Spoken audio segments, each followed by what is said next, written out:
Engraved in his heart were the words of his Lord. To all of mankind this was his call.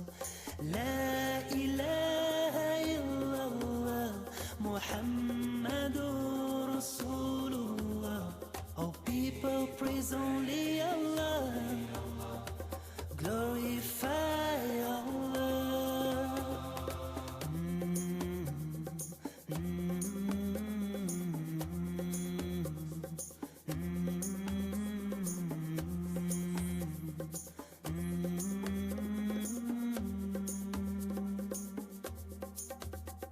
Oh, mountains of Mecca, how did you mourn on the day that the beloved returned to his Lord?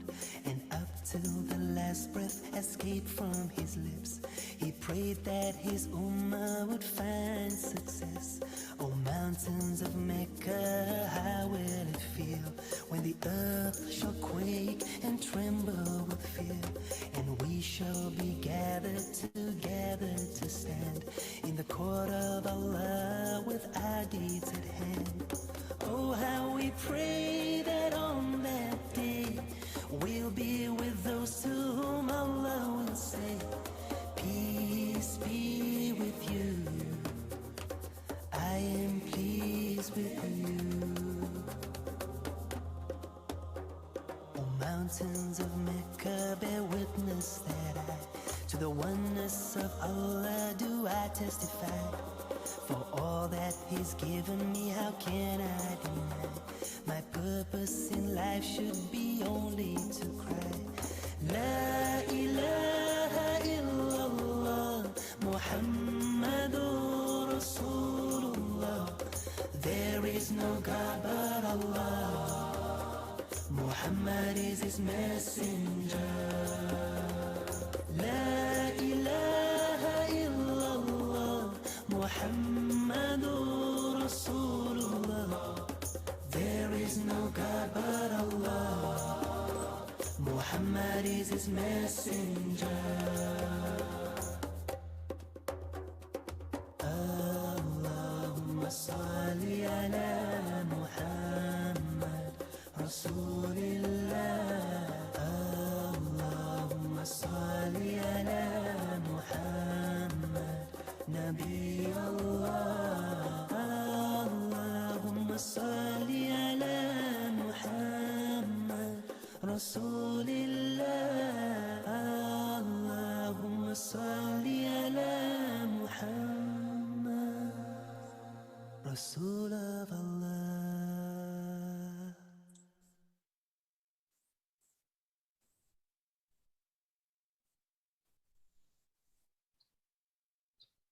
Bismillahirrahmanirrahim. Assalamualaikum warahmatullahi wabarakatuh. Waalaikumsalam warahmatullahi wabarakatuh. Alhamdulillahirabbil alamin, alhamdulillahirabbil alamin, alhamdulillahirabbil alamin. Assalatu wassalamu ala asyrafil anbiya'i wal mursalin wa ala alihi wa sahbihi ajmain amma ba'd. Segala puji bagi Allah yang telah melimpahkan rahmat dan hidayahnya kepada kita semua pada hari ini sehingga kita dapat berkumpul di acara pesantrenisasi sains data dalam keadaan sehat walafiat. Salawat serta salam semoga selalu tercurahkan kepada baginda Nabi Muhammad Sallallahu Alaihi Wasallam.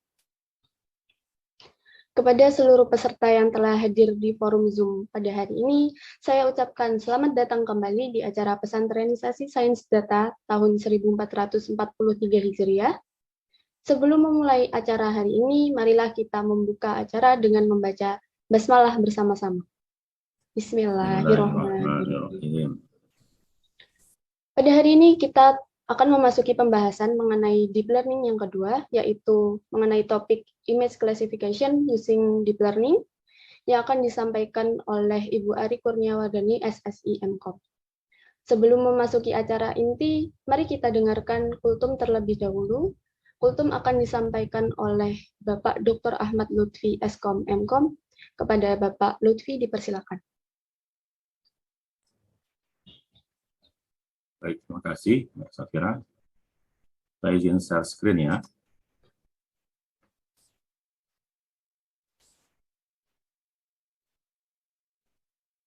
Oke, apakah sudah bisa lihat screen saya? Sudah, Pak.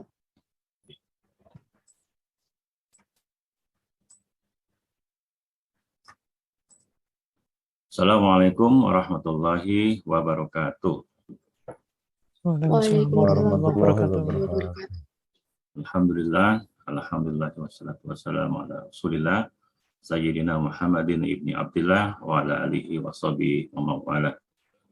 Subhanaka la ilma lana illa ma 'allamtana innaka antal alimul hakim. Rabbi shrah li sadri wa yassir li amri wa hlul 'uqdatam min lisani yafqahu qawli.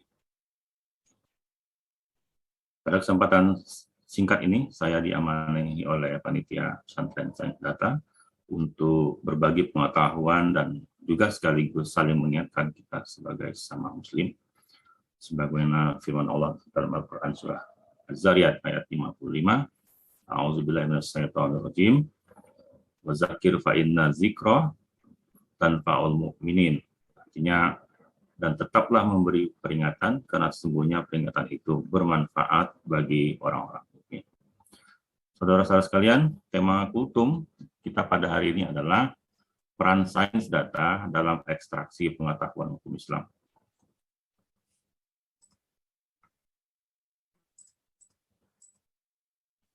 Sudah merupakan kewajiban bagi setiap muslim untuk mengembalikan seluruh permasalahan agama yang kita hadapi pada Al-Quran dan Sunnah sesuai pemahaman salaful ummah yang lebih dahulu dalam ilmu, iman, dan amal.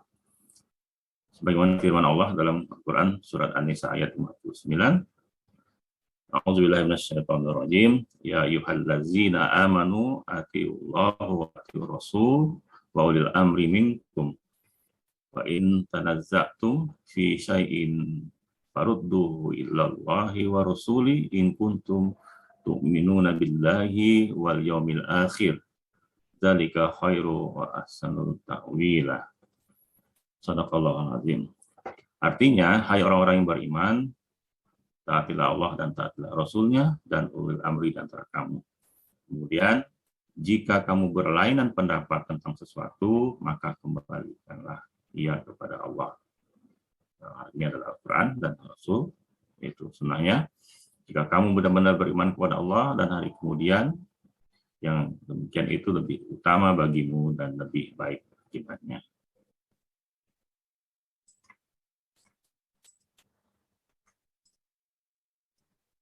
Nah, sekarang mari kita kembali pada tema kita tadi, yaitu tentang peran sains data dalam ekstraksi pengetahuan hukum Islam.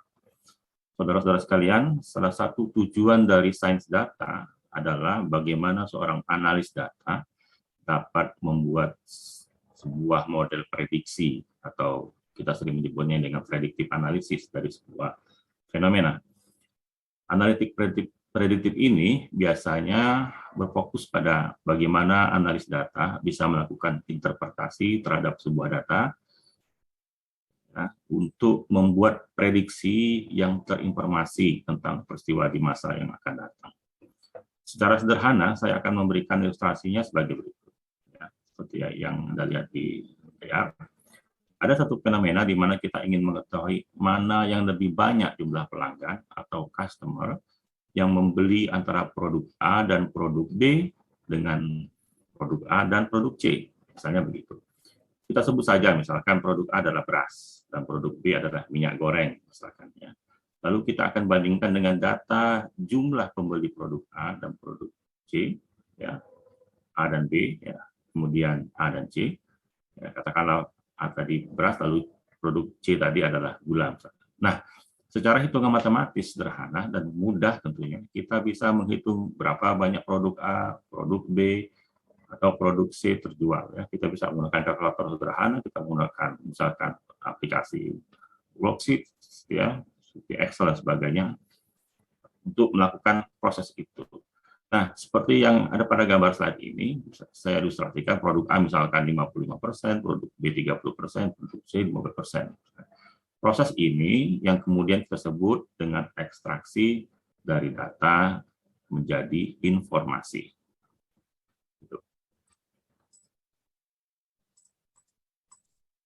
Namun demikian, sebagai data scientist, ya, tentunya kita butuh lebih dari sekedar informasi. Kita butuh sesuatu yang bisa digunakan sebagai predictive analysis dengan dataset yang sama. Ya. Jika kita kembali pada ilustrasi tadi, ya, dengan menggabungkan tren penjualan kedua produk ini, ketiga produk ini, maka kita sebenarnya bisa mengetahui atau memprediksi bahwa ternyata, ya, ilustrasinya, ketika produk A dan produk B secara bersamaan dijual dalam satu paket, maka grafik penjualan akan naik sebesar 85%, ya, dibandingkan jika menjual produk A dan produk C secara bersamaan yang hanya 15% saja. Artinya di sini kita bisa menyimpulkan bahwa kalau mau kita mendapatkan keuntungan lebih besar, kita bisa membuat strategi penjualan dengan memberikan misalkanlah strategi promo, misalnya ketika menjual produk A, ya, dan produk B, ya, dalam satu paket. Atau malah sebaliknya, ketika kita mau meningkatkan produk A dan C, berarti harus ada strategi yang kita gunakan untuk meningkatkan penjualan produk A dan produk C. Nah, situasi seperti inilah yang kita sebut dengan melakukan ekstraksi dari data menjadi pengetahuan. Ya, jadi beda tadi antara informasi dan pengetahuan.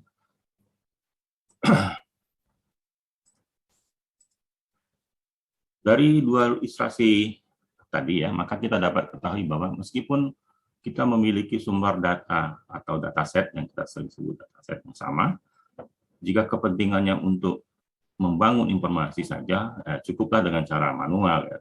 Kita bisa menggunakan semi komputerisasi, kita bisa menggunakan metode yang sederhana. Tetapi untuk membangun sebuah pengetahuan atau knowledge, kita tidak bisa menggunakan metode yang biasa.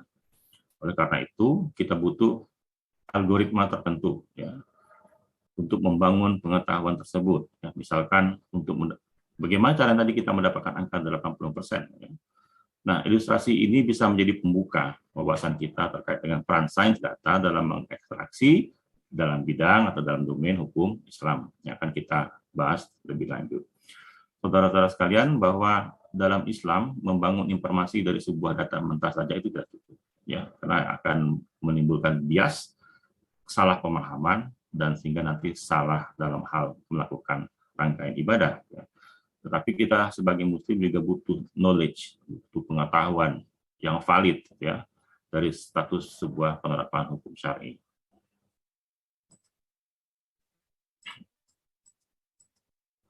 Lalu bagaimana peran nyata sains data dalam ekstraksi hukum Islam? Berikut ini adalah ilustrasi proses utama dalam menentukan atau mengekstraksi hukum Islam menggunakan metode sains data. Ini sangat simpel sekali, ya. Pertama, kita tentunya sudah tahu dan sepakat bahwa kita punya sumber data yang mutlak, ya, sebagai dataset kita, ya, yang kita sebut sebagai dataset utama, yaitu Al-Quran dan Al-Hadis. Kemudian yang kedua, untuk dapat menjadi sebuah pengetahuan suatu hukum fikih, misalkan, kita butuh satu tahapan proses yang dianalogikan dengan machine learning, di mana metode algoritma khusus yang itu kita gunakan, yaitu, ya, melakukan seleksi terhadap hadis yang ada. Nah, pada tahapan ini, salah satu yang dilakukan adalah melakukan negasi terhadap mazhab yang ada, misalkan 4 mazhab imam besar kita, ya, Imam Hanafi, Imam Maliki, Imam Syafi'i, dan Imam Hambali. Kemudian langkah terakhir adalah menentukan status hukum dengan hukum syara. Ya. Apakah nanti dari input dataset tadi lalu diproses, ya, kita seleksi hadisnya, nanti akan keluar hukum syara'nya, apakah wajibkah, apakah sunnahkah, apakah haramkah, apakah makruh, dan mubah sebagai luaran akhirnya. Nah, di sini jika kita ditanya mengapa masing-masing imam mazhab memiliki pendapat yang terkadang berbeda satu sama lainnya, ya, jawabannya adalah ketika melakukan seleksi hadis, ya, proses machine learning-nya, mereka memiliki metode dan algoritma yang berbeda. Ya. Ada yang berdasarkan hierarki, ada yang berdasarkan rasional, ada yang berdasarkan cara-cara yang lain, ya, atau metode yang lain. Nah, ini saya ilustrasikan sedikit, ya, sebagai ilustrasi kedua, ya, bagaimana penerapan dalam dunia. Nah, misalkan terkait hukum dari status wudhu, misalnya, yang sederhana saja. Katakanlah fenomenanya adalah apakah bersentuhan kulit antara laki-laki dan perempuan yang bukan mahram dapat membatalkan wudhu? Ya, pertanyaannya begitu. Nah, tentunya kita akan ada dua opsi jawaban, ya. Karena tanya apakah batal atau tidak, oke, jawabannya adalah batal atau tidak batal, gitu, ya. Jika kita menggunakan metode sebelumnya yang tadi selanjutnya, yang hanya mengandalkan data asli yaitu Quran hadis, lalu langsung membuat informasi, maka akan menimbulkan kesalahan atau kekeliruan dalam penentuan status hukum ini. Jadi kalau hanya berdasarkan data, lalu data itu langsung melompat ke informasi, maka ini akan menimbulkan bias atau kesalahan pemahaman. Oleh karena itu, untuk bisa menjawab ini, kita butuh tahapan sistematis dan ilmiah yang kita sering menyebutnya dengan dalil. Artinya, kita hanya bisa mengetahui status atau informasinya dari dataset yang ada. Tetapi, kita juga butuh pengetahuan yang sama. Mengapa ada yang mengatakan batal, dan mengapa juga ada yang mengatakan tidak batal. Gitu ya. Nah, oleh karena itu, saudara-saudara, ada peran sains data di sini. Ya, di belakang penentuan akhir hukum syarak tadi. Ya. Apa itu peran sains data? Di dalam langkah data analytics, ya, ini saya buatkan simple saja, meskipun sebenarnya prosesnya tidak sesederhana ini. Ya. Kita tahu ada 4 tahapan utama, ya, yaitu data preparation, data preprocessing, data modeling, dan knowledge extraction. Nah, untuk bisa menjawab persoalan terkait status wudhu tadi misalkan, ini tentunya kita tidak bisa dengan langsung saja bersumber dari dataset utama, ya, yaitu Al-Quran dan Al-Hadis, yang kita sebut sebagai model data menjadi informasi tadi. Tapi kita butuh pengetahuan dan dalil yang kuat terhadap penentuan sebuah hukum syara ini. Nah, sebagai ilustrasi, ya, pada tahapan, misalkan pada tahapan preparation, ya, kita punya dataset utama, yaitu Al-Quran dan Al-Hadis. Pada tahap data preparation, di mana hadis-hadis tersebut diseleksi dengan ketat, ya. Tahapan ini juga dikonversikan dalam sains data disebut dengan, kita sering menyebutnya data cleaning, ya. Kemudian transformation atau data reductions. Kemudian pada tahap ketiga di sini, ya, yaitu data modeling, kita perlu metode atau algoritma untuk menentukan status hadisnya untuk perkara wudhu. Ya. Nah, di sini akan dilakukan perbandingan, ya, semacam negasi gitu, 4 mazhab, yaitu Imam Hanafi, Maliki, Imam Syafi'i, dan Imam Hambali. Oleh karena itu, sebagai contoh, kita butuh basis hierarki, ya, yaitu standar, ya, histori dari perawi hadis, atau juga network. Apa itu network? Ya, kita transformasikan, misalkan di mana kita butuh beberapa jumlah perawi hadis tersebut. Ya. Nah, kemudian pada tahap akhir, barulah kita bisa mendapatkan ekstraksi pengetahuan atau knowledge extraction, ya, dari proses sebelumnya, sehingga dapatlah hukum syara menurut 4 imam tersebut, di mana bisa kita simpulkan, ya, menurut Imam Hanafi misalkan sentuhan kulit antara laki-laki dan perempuan yang bukan mahramnya adalah tidak batal, ya. Menurut Imam Maliki dan Imam Hambali, sentuhan kulit antara laki-laki dan perempuan yang bukan mahram adalah batal, dalam kurung jika ada syahwat.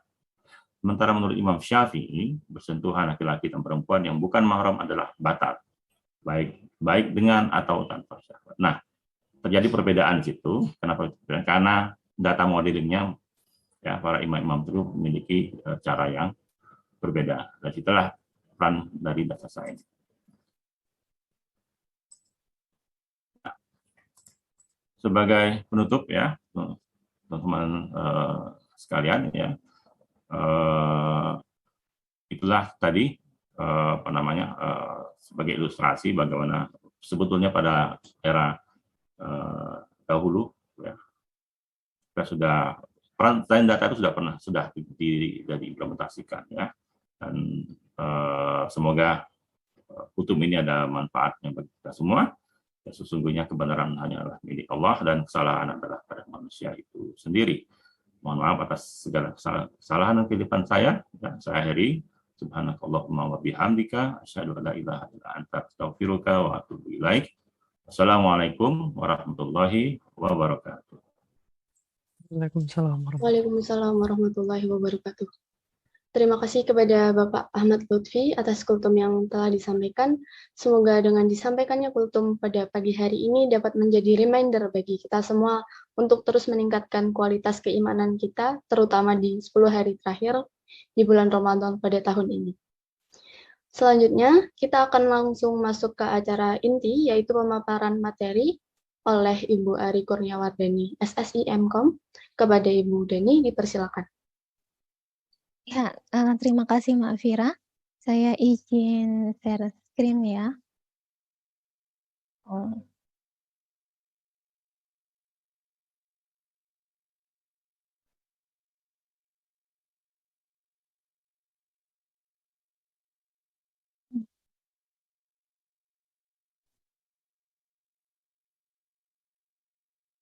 Oke. Oke, bismillahirrahmanirrahim. Assalamualaikum warahmatullahi wabarakatuh. Waalaikumsalam warahmatullahi wabarakatuh. Mohon izin Bapak Ibu atau Mas, saya di sini mencoba berbagi sedikit ilmu yang saya ketahui, itu mungkin melanjutkan sedikit dari yang kemarin sudah dijelaskan oleh Pak Chandra. Kemarin Pak Chandra ada prolog gitu, introduction tentang bagaimana dari machine learning pindah ke deep learning. Kemudian saya membahas sedikit tentang image classification menggunakan deep learning. Perkenalkan, nama saya Ari Kurniawardani, tapi saya biasa dipanggil Dani di informatika karena banyak sekali nama Ari di informatika UII. Bidang saya lebih ke computer vision, makanya saya dikasih bagian image di sini. Dulu S1 tesis skripsinya lebih ke, kalau skripsinya general ya lebih ke machine learning, itu baru waktu tesis lebih ke image gitu. Saya bergabung di informatika UII sejak 2015. Gitu. Kemudian topik hari ini, kalau misalnya waktunya sampai, mungkin ketiganya akan kita bahas. Tapi kalau enggak ya mungkin nanti sampai transfer learning. Gitu.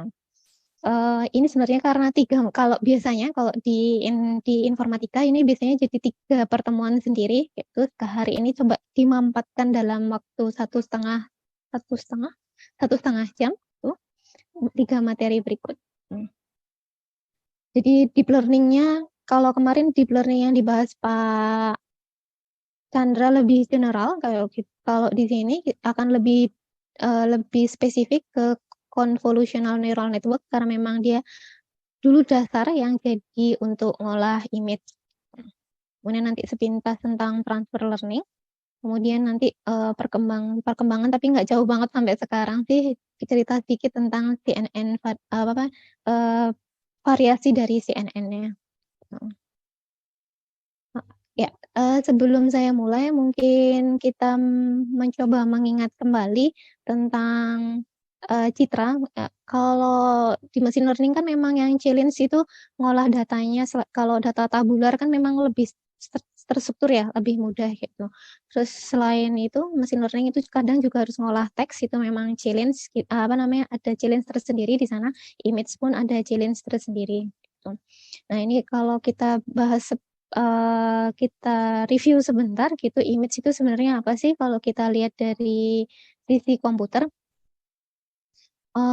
Ini saya pakai gambar anjing karena dulu kami pernah ikut pelatihan gitu, pelatihan summer school-nya saya kok lupa ya, itu summer school-nya itu summer school tahunan gitu, tapi kemarin diunduh sama Indonesia kayak gitu.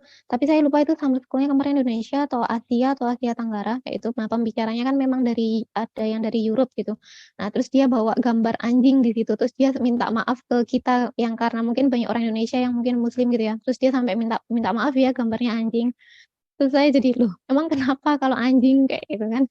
Nah, berarti kan, persepsi mereka menangkap kita itu maksudnya menangkap seorang muslim itu agak sedikit ada yang kurang tepat gitu. Jadi bagi dia kita anjing pun sampai gambarnya pun kita nggak boleh gitu.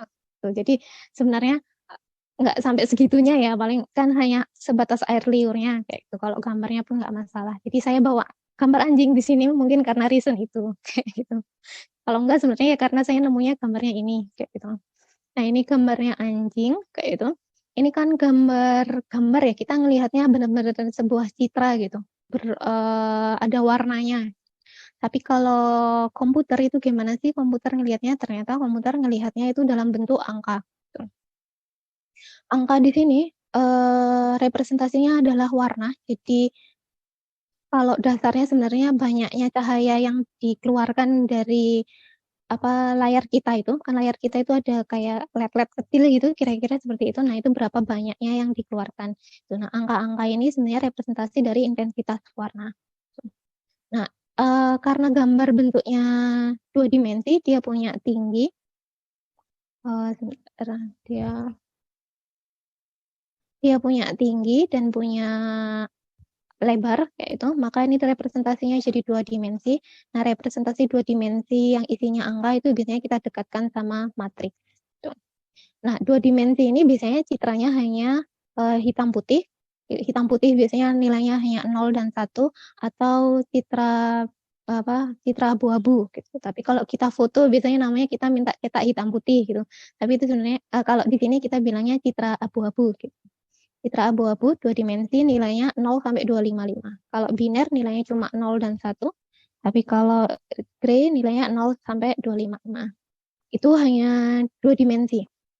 Kemudian berkembang ada citra 3 dimensi di mana itu tidak lagi 2 dimensi matriksnya, tapi matriksnya sampai 3 dimensi. Kenapa 3 dimensi? Karena dia punya tinggi, lebar, dan kedalaman. Kedalamannya itu representasi apa? Kalau tadi angka-angka ini itu representasi intensitas warnanya. Kemudian kedalamannya ini jadi ada beberapa layer, itu layer 1, layer 2, layer 3. Ini representasi dari warna. Jadi setiap matriks ini mewakili, misalnya yang ini mewakili warna merah, kemudian yang di sini mewakili untuk warna hijau, yang terakhir untuk mewakili warna biru. Jadi kalau misalnya kalau saya dulu waktu pernah belajar gambar, warna itu kan ada warna dasar kalau nggak salah. Kalau nggak salah warna dasarnya red, green, blue. Nah, itu kalau mau membuat warna yang lain itu kan percampuran dari red, green, blue itu tadi. Itu. Jadi ini matriksnya. Itu kalau citra berwarna, jadinya 3 dimensi. Kemudian kembali lagi ke yang sudah disampaikan ke Pak Chandra sebelumnya. Saya setuju dengan statement-nya Pak Chandra ya. Kalau misalnya memang sekarang lagi sedang booming deep learning, tapi bukan berarti segala sesuatunya itu bisa kita selesaikan dengan deep learning gitu. Kalau misalnya masih cukup dengan machine learning, ya nanti kita akan nggak ada salahnya kita memilih machine learning. Nah, computer vision pun itu isinya sebenarnya nggak cuma deep learning, malah kalau deep learning itu lebih ke kita lebih tutup mata gitu. Kalau computer vision apalagi lebih dasar lagi yang digital image processing, itu biasanya kita ngolah image itu harus diekstrak dulu cirinya gitu. Cirinya diekstrak dulu, kemudian baru masuk klasifikasi. Nah, dengan ada deep learning ini, saya kalau suka cerita sama mahasiswa, hidup kalian tuh mudah sekali dengan adanya deep learning. Tinggal ada input, masukin aja, kita tutup mata, keluar output kayak gitu. Yang challenge-nya mungkin nge-code-nya ya, itu ambil library-nya. Dan ini apakah di sini nggak ada feature extraction-nya? Sebenarnya ada, cuma ada di dalamnya ini. Ada di dalam deep learning-nya ini. Sini kelihatannya di mana? Nanti kita lihat kalau sudah karena kita sekarang fokusnya ke image, itu kita akan cerita tentang convolutional neural network. Salah satu deep learning namanya convolutional neural network. Kok saya belum ada kepanjangannya ya? Apa nggih? Jadi harusnya convolutional neural network architecture itu. Jadi sebenarnya bukan feature extraction-nya itu nggak ada, tapi feature extraction-nya itu masuk juga di dalam deep learning-nya. Jadi sekali jalan dia bisa nge-ekstraksi ciri dan mengklasifikasi. Kalau misalnya kita lihat dari struktur ininya pun sebenarnya lagi-lagi balik lagi klasifikasi pun tugasnya nanti si yang neural network ini yang kemarin sudah dijelaskan sama Pak Chandra. Jadi ini sebenarnya neural network-nya ada di sini. Nah, terus yang di sini apa? Ini kalau misalnya Bapak Ibu atau Mas dan Mbak pernah belajar digital image processing, ini sebenarnya konsep yang ada digital image processing. Jadi ini ilmunya image processing yang di mana ada konvolusi, kemudian ada pooling-nya. Cuma karena di sini ada sesuatu yang kita nggak tahu nilainya, kita harus menebak-nebak nilainya. Nah, nilai yang ditebak-tebak inilah yang nanti masuk ke deep-nya. Jadi deep-nya selain di classifier-nya sini, deep-nya juga ada di daerah sini. Gitu. Maka nanti jadinya banyak banget bobot yang harus di-training, nggak cuma yang di daerah sini, tapi di daerah sini juga. Jadi secara umum, arsitektur dari convolutional neural network, dari namanya sudah ada convolutional, jadi dia tokoh utamanya adalah konvolusi, tuh, konvolusi, kemudian ReLU ini lebih ke fungsi aktivasinya, tuh. Di sini juga di neural network itu pasti ada fungsi aktivasinya, jadi ini fungsi aktivasi. Kemudian ini pooling itu tugasnya kalau di sini pooling tugasnya ngecilin image-nya jadi biar nggak gede terus kayak gitu, jadi biar bisa mengecil mungkin nanti jadinya supaya classifier-nya ini lebih kecil, neuron di sini nggak banyak banget.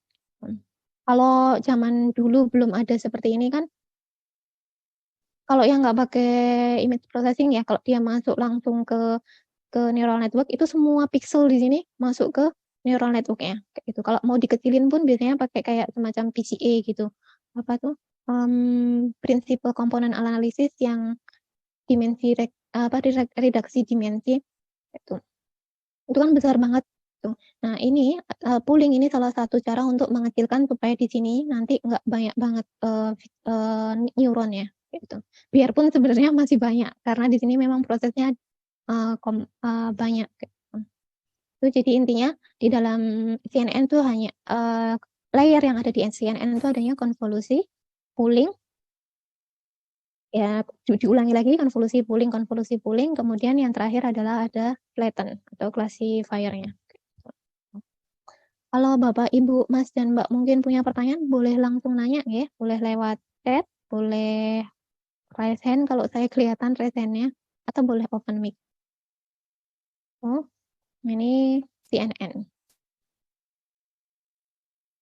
Sama seperti kemarin, ini kalau sama seperti yang diceritakan oleh Pak Chandra, bedanya di sini masukannya image itu 2 dimensi atau 3 dimensi, terus kemudian keluarannya di sini adalah kelasnya. Ini masuk ke supervised learning. Jadi di sini adalah labelnya. Dia mau dilabelin apa? Oke, itu tadi ya, yang utama layernya yang utama adalah konvolusi, pooling, sama fully connected atau yang neural network yang biasa itu. Tuh, terus ini nggak harus ReLU ya, cuma fungsi aktivasi itu banyak tuh. Cuma karena sudah ada banyak yang maksudnya banyak peneliti yang melakukan membuktikan bahwa ReLU itu cukup ampuh. Dia cepat dan cukup ampuh, jadi nggak kalah sama kayak Tanhe atau sigmoid, itu dia cukup ampuh si ReLU itu. Karena dia cukup ampuh, maka CNN yang sekarang ini sering pakai ReLU. Sebenarnya ada lagi, saya lupa apa ReLU, terus satu lagi Swift apa ya, kalau nggak salah namanya itu. Tapi memang ini juga masih cukup ampuh sampai sekarang. Gitu. Kemudian, ya ini ReLU-nya biasanya ada di setiap setelah kalau pakai ReLU ya, biasanya ada di setiap setelah convolution layer atau setiap fully connected, FC itu fully connected, kecuali yang output, karena yang output biasanya kita pakai softmax. Tapi softmax itu ada perdebatan juga, ada yang bilang dia bukan fungsi aktivasi, tapi monggo Bapak Ibu nanti pegang yang mana. Gitu. Yang poinnya adalah di belakang sendiri biasanya kita nggak pakai ReLU karena sudah mulai cari labelnya apa, kita biasanya pakainya namanya softmax. Karena butuh lihat probabilitasnya. Nah, tadi kan kita sudah sepintas tadi sudah kita lihat bahwa salah satu layer yang dipakai, layer penting yang ada di dalam convolutional neural network itu layer konvolusi. Konvolusi itu apa sih? Itu kalau yang sudah akrab sama digital image processing mungkin sudah ngelotok kayak gitu. Jadi ini konvolusi intinya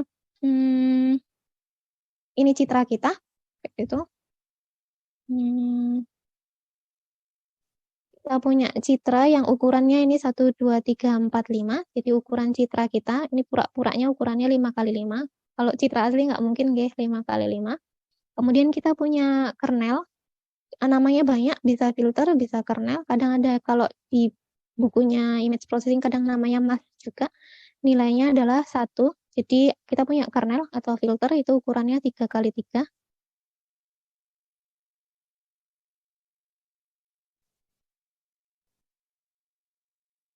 Ini ukurannya 3x3. Angka filternya adalah 1,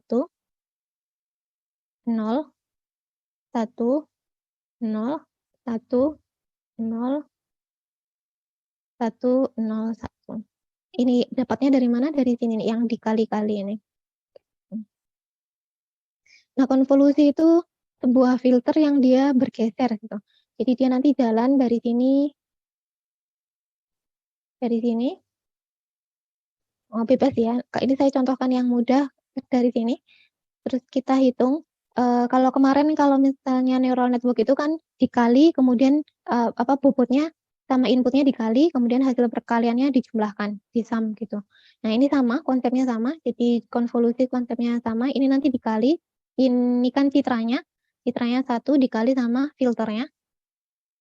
Ini filternya. Nah, ini ada perkalian dari setiap ini. Jadi ini 1 kali 1, 1, terus ditambah 1 kali 0, 0, ditambah 1 kali 1, 1, ditambah 0 kali 0, 0, ditambah 1 kali 1, 1, tambah 1 kali 0, 0, 0 kali 1, 0, tambah 0 kali 0, 0, kemudian 1 kali 1, 1. Nah, ini hasil perkalian, perkalian dari input dan kalau sekarang kita bilangnya nilai filter, tuh, perkalian nilai input sama nilai filternya, setelah dikali kemudian dijumlah semuanya. Jadi sama kayak prinsipnya kemarin di neural network, dijumlah ketemunya 4, 1, 2, 3, 4, ketemunya 4.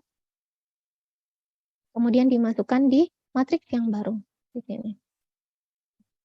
Nah, ini 4 dapatnya dari sini, terus kotak yang ini, kemudian 3 nanti dapatnya dari yang sini. Ini gesernya cuma 1.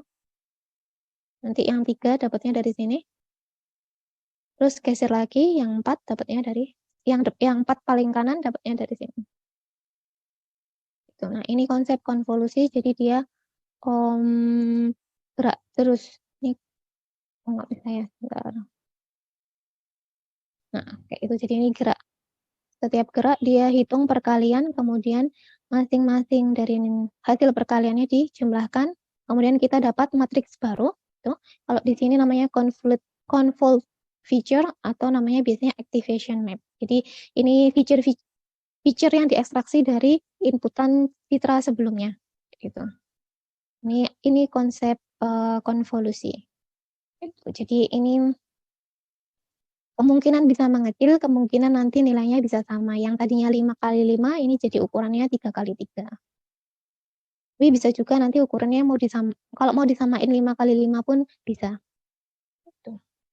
Itu konvolusi. Ini kalau tadi baru image 2 dimensi, image-nya baru 2 dimensi dan ukurannya cuma 5x5. Kemudian gimana kalau citranya 3 dimensi? Karena citranya berwarna, tuh berarti di sini nanti misalnya ini red, oh ya ini ada. Ini misalnya channel merah, kemudian ini channel hijau, ini channel biru, kemudian ini kernelnya untuk masing-masing channel di citra, tuh ini kernelnya. Nah ini sama prosesnya, dia geser juga dan gesernya posisinya seragam, kemudian ini dikali.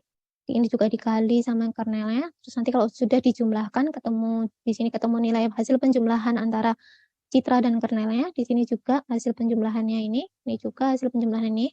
Kemudian ini semua nanti dijumlahkan jadi satu nilai. Kalau mau pakai bias boleh. Ini ada biasnya 1, terus di sini matriks barunya. Jadi kita bisa biasanya inputnya 3, channelnya jika channel dari citra inputnya 3, biasanya channel dari kernelnya juga 3. Supaya nanti hasilnya di sini cuma 1. Jadi ini representasi satu matriks dari hasil konvolusi satu citra 3 dimensi dengan 3 kernel di masing-masing channelnya. Ini dapat satu matriks. Ini untuk konvolusi yang 3 dimensi. Nah, kalau misalnya kita cari,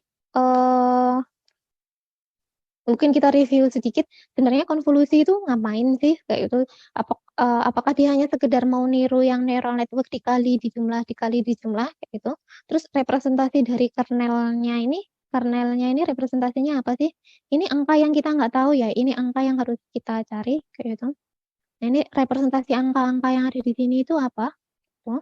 Kalau kalau di image processing itu kita bisa milih ya, misalnya kita mau pakai di image processing itu punya banyak kernel-kernel kayak gini, banyak jenis kernelnya. Mungkin kita mau ini salah satunya misalnya ini kalau contoh kita mau cari kurva, kayak gitu, mau cari di dalam image ini kan kayak dipotong gitu ya, di-crop gitu, misalnya kayak gini. Di dalam image ini ada nggak sih, yang gambar yang ada nggak di ini garis kurva gitu, garis melengkung di dalam image ini. Kemudian ini image-nya, karena dia mau cari kurva situ, bukan, ini representasi dari hasil citranya. Jadi ini citranya yang kita lihat, kemudian ini matriksnya. Kalau yang background misalnya kita kasih 0, itu, terus kemudian yang garis ini kita kasih nilai lebih besar dari 0, tuh, di sini kasihnya 50 dan 30. Nah, kemudian coba kita cek pakai filter. Tuh, filternya mau cari garis yang melengkung seperti ini. Ini filternya. Makanya yang lainnya dikasih 0, terus garis yang mau dicari atau sifat yang mau dicari itu dikasih angka. Kalau angka ini ketemu sama yang ada di citra, menghasilkan nilai yang besar, itu berarti di citra ini ada garis yang sama dengan filternya. Jadi ini terus akhirnya tadi konsepnya dikali terus dijumlah. Ini dikali, dijumlah, terus ini ketemu ya, ini yang 0 dihilangkan karena pasti 0, tinggal yang bisa dikali, misalnya ini, nggak ketemu. Oh, ini yang ini ketemu 50 kali 30, tuh. Yang mana lagi nih? 30 kali 20 ya? 30 kali 20, yang ini 50 kali 30, ini yang ini juga 50 kali 30, terus 50 kali 30, ketemu. Terus waktu setelah dikalikan kemudian dijumlahkan ketemu 6.600 kayak gitu. Ini nilainya besar banget, itu bisa dicurigai bahwa oh fitur yang dicari ada di gambar itu. Gitu. Kalau misalnya fiturnya nggak ada, nilainya kan seperti apa? Misalnya kita geser, yang tadinya kita buat image-nya, kita crop-nya di sini bagian belakang, sekarang kita geser crop-nya di depan. Nah kan berarti kira-kira yang ada angkanya berarti kan yang daerah belakang sini. Ini mungkin ini kuping telinganya, itu terus ini yang mau ke hidungnya, itu ini matanya, itu yang lainnya 0. Nah kalau mau dikalikan dengan filter yang kita tadi mau cari sifat yang melengkung tadi, kurva tadi, waktu dikalikan ternyata nggak ada yang ketemu, ini ketemunya di sini 0 semua. Yang angka-angka di sini juga ketemunya 0 juga. Ya, ketemunya 0 juga. Maka hasil perkaliannya di sini 0. Nah, kalau udah seperti itu bisa dicurigai bahwa oh berarti di citra ini nggak punya gambar yang dia melengkung seperti ini. Nah, dari situlah representasi dari filter. Jadi kalau nanti misalnya bingung gitu, filter itu apa sih, kernel itu apa sih? Biasanya itu adalah sifat yang ingin kita cari itu kita representasikan dalam filternya ini, kayak gitu. Kalau masih sederhana masih bisa kita bayangkan, tapi kalau udah kompleks ya nanti agak sedikit rumit untuk bikin representasinya. Tapi ini untuk ilustrasi sederhananya caranya seperti ini. Nah, yang jadi PR di dalam convolutional neural network adalah di sininya kita harus cari angka-angkanya ini yang pas, gitu. Nah, ini yang nanti akhirnya dia jadi bobot juga. Bobot yang harus dilatih, yang harus dicari angkanya, yang harus diupdate.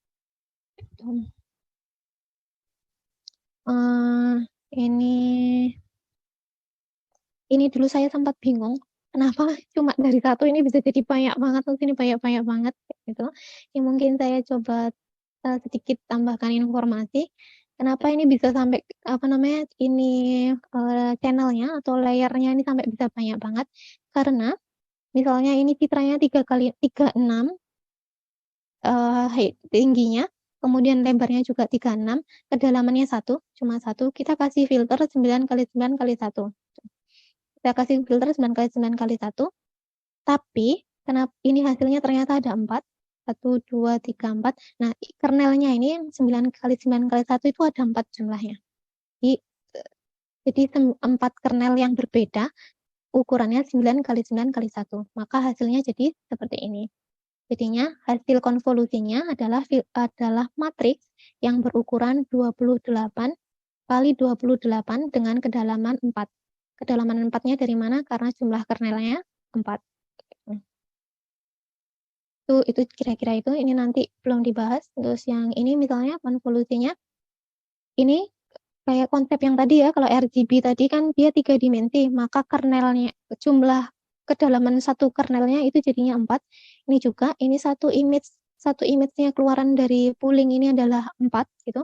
4 kedalamannya 4, ukurannya 14 kali 14, tapi kedalamannya 4, 1, 2, 3, 4. Maka satu kernelnya ukurannya adalah 5 kali 5 kali 4. Tuh, karena ini ada 4, jadi nanti ukuran kernelnya 5 kali 5 kali 4, tapi jumlahnya ada 1, 2, 3, 4, 5, 6, 7, 8. Tuh. Tapi jumlah kernel yang ukurannya 5 kali 5 kali 4, itu jumlahnya 8. Itu. Jadi itu yang agak sedikit bikin si convolutional neural network itu banyak sekali. Tuh. Ya, itu dan ini bisa memperpanjang kayak gini ya karena ada kernel yang banyak juga operasinya. Itu yang konvolusional ya. Kemudian setelah konvolusional kita ke pooling. Mungkin ada yang tanya Bapak Ibu? Belum ya? Oke, selanjutnya pooling. Kalau yang di sini yang dipakai di CNN ini yang dipakai adalah downsampling. Jadi kalau ini tadi si konvolusional itu biasanya memperbanyak kedalamannya, yang dimainkan tuh jadinya kedalamannya.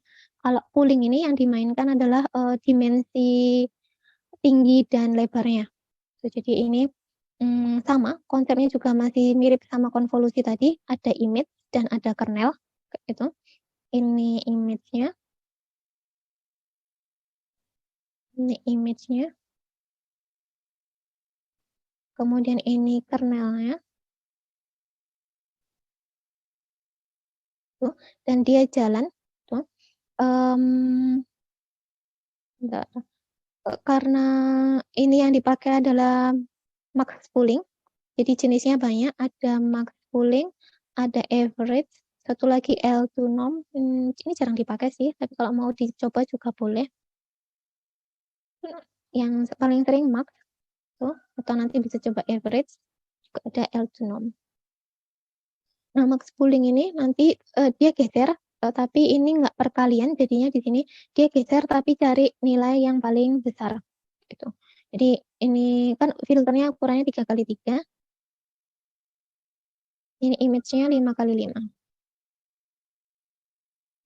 Nah, ini dia jalan dulu dari sini, ini kernel filternya. Nah, dari segini nih dia cari nilai maksimumnya berapa. Terus ini filternya atau hasilnya ya, sebentar. Again the portion from the portion of the image. Oh, bukan, ini hasilnya.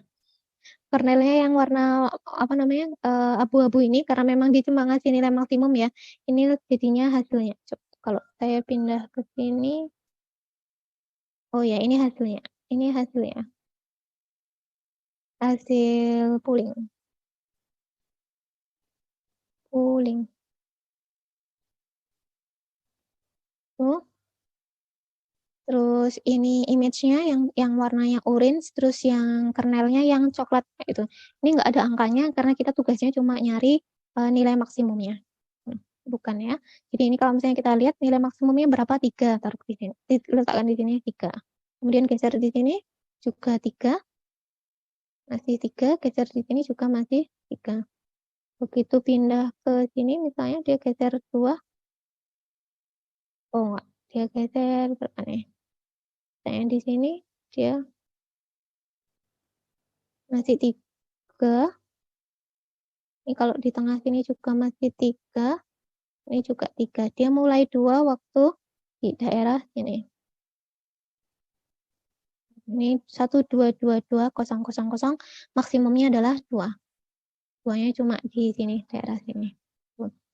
Itu kalau maksimum pooling, kayak nyari nilai maksimumnya aja. Ini ada yang sama ya tadi contohnya. 20, 30, 112, 37. Kalau mau pakai average ya ini agak ngitung dikit. Sebenarnya ini ngitung juga ya, karena harus ngurutin, kemudian cari yang besar kayak gitu. Ini ditambah terus dibagi gitu.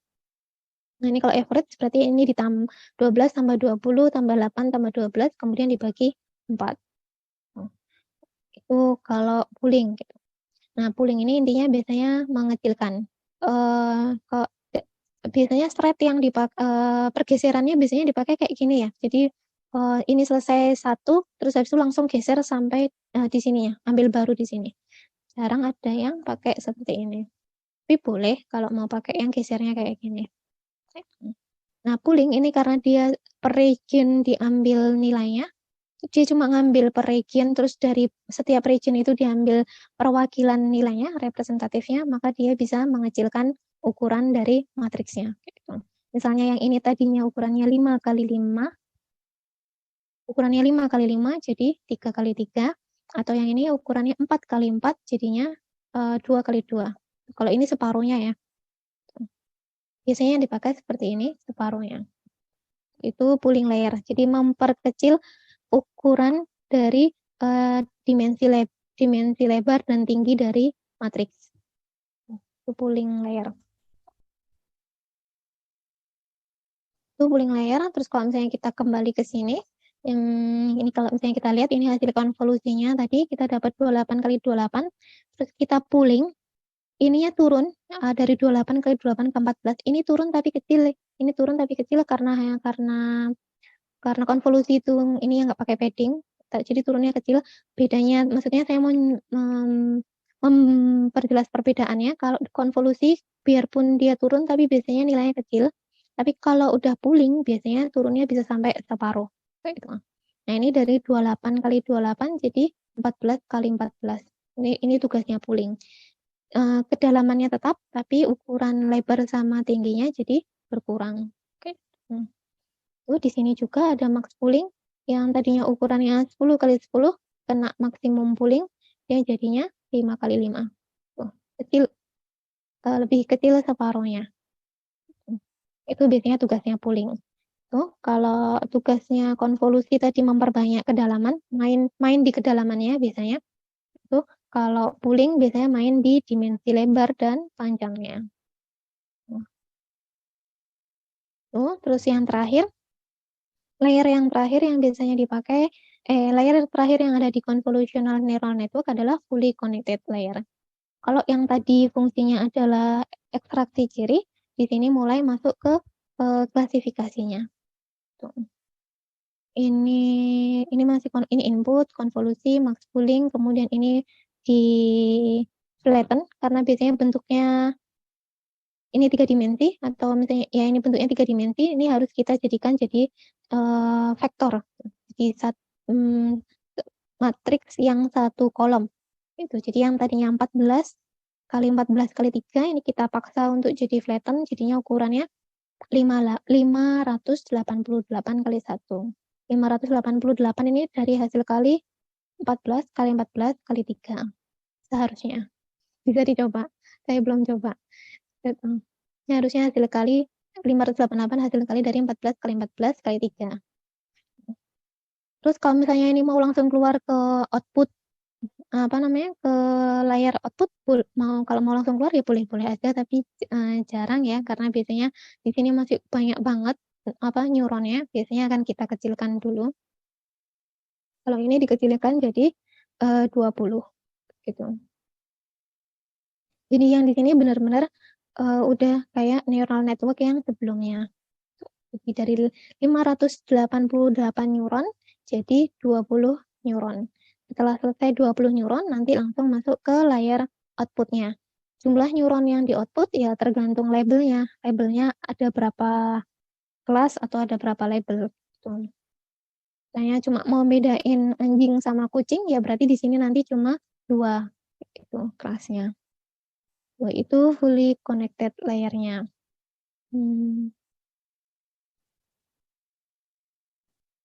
Ya, karena ini sudah apa namanya di akhir biasanya yang bagian akhir ini sudah di sini bahasanya high level feature. Nanti kita lihat apa itu high level feature. Itu tentang convolutional neural network. Kalau diringkas nanti jadinya seperti ini. Ini data yang terkenal, mungkin semua orang sudah tahu, ini punya Pak Likun, data digit, data angka gitu. Ini citra angka. Yang kemudian di citra angka yang kalau saya nggak salah ingat ini biner gitu, 0 dan 1. Kemudian masuk di ukurannya 28 kali 8 kali 1. Kemudian dikonvolusi dengan kernel 5 kali 5 kali 1, tapi sebanyak ini. Akhirnya nanti hasilnya tetap enggak, berkurang dikit, 24 kali 24 sejumlah kernelnya tadi. Kemudian di max pooling 2 kali 2, biasanya akan turun separuhnya. 2 kali 2 dan straight-nya gesernya setelah kernel yang sebelumnya. Maka hasilnya separuhnya. Dari 24 jadi 12 kali 12. Terus setelah max pooling dikonvolusi lagi, jadi ini konvolusi max pooling, dikonvolusi lagi dengan kernel yang 5 kali 5 sejumlah ini, 5 kali 5 sejumlah ini, ukuran kernelnya 5 kali 5 sejumlah ini sebanyak ini. Gitu. Terus nanti jadinya hasilnya adalah 8 kali 8 kali banyaknya jumlah kernel tadi. Kemudian di max pooling lagi, ukuran max poolingnya 2 kali 2 juga sama, maka turun separuhnya jadi 4 kali 4 kali 2. Ini kalau dirasa sudah cukup, itu baru kita flatten. Itu fully connected-nya. Terus ini fully connected-nya. Nah, ini karena apa yang ditebak adalah angka, jadi kalau angka kan 0 sampai 9, itu maka di sini labelnya ada 10. Kayak gitu. Kelas 0, kelas 1, kelas 2, sampai kelas 9. Itu fully connected layer. Itu CNN. Nah, CNN, nah ini kita kembali tadi. Nah, terus yang di training itu apa sih CNN itu tadi? Ya, kalau sebelumnya kita waktu belajar neural network yang di training itu kan bobot yang ada di sini, bobot yang di sini. Kalau itu kan berarti sama aja sama neural network biasa. Terus deep-nya di mana? Nah, ternyata di dalam kernel yang masing-masing ini tetap harus dilatih. Nah, itu yang bikin bobotnya jadi besar. Itu yang bikin dia jadi deep karena punya bobot yang banyak.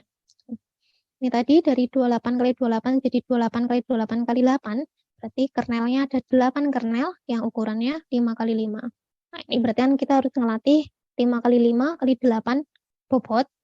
Tuh, terus di sini juga kita dari 14,8 jadi 14,32. Berarti ini ada 32 kernel yang ukuran kernelnya 5 kali 5 kali 5 kali 8. Wah, ini banyak ya.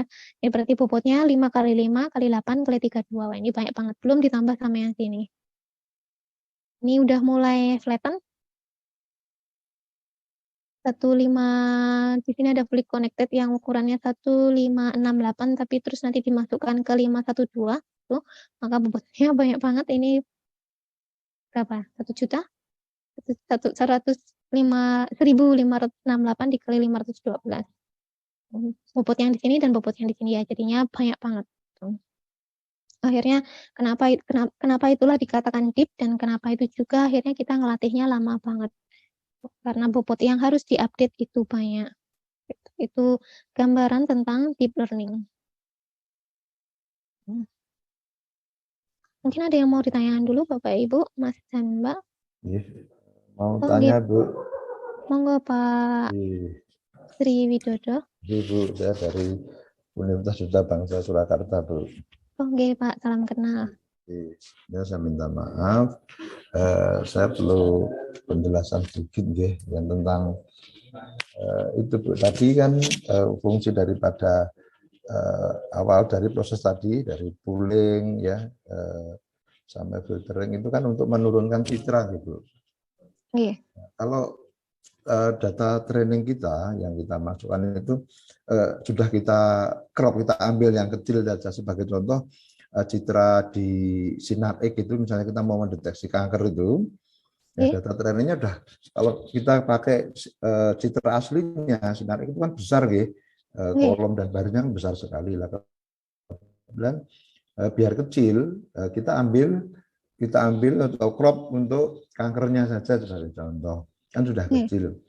Apakah itu juga nanti berpengaruh terhadap akurasi daripada klasifikasi gitu. Itu yang pertama Ibu. Yang kedua kebetulan kita kan tadi yang telah dijelaskan oleh Ibu itu kan apa namanya itu, kalau kita menggunakan CNN kan kita ibaratnya black box ya, kita nggak tahu, pokoknya kita itu terima asal jadilah ibaratnya kayak gitu. Nah sebagai contoh tadi kita kebetulan kan nggak tahu itu klasifikasi menggunakan fitur apa kan nggak tahu gitu.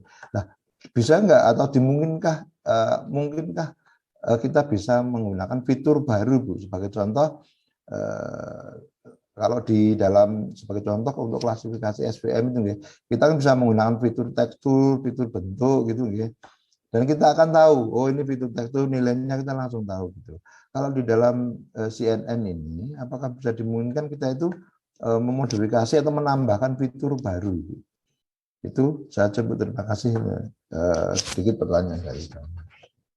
Oke, matur nuwun Pak Sriwidodo.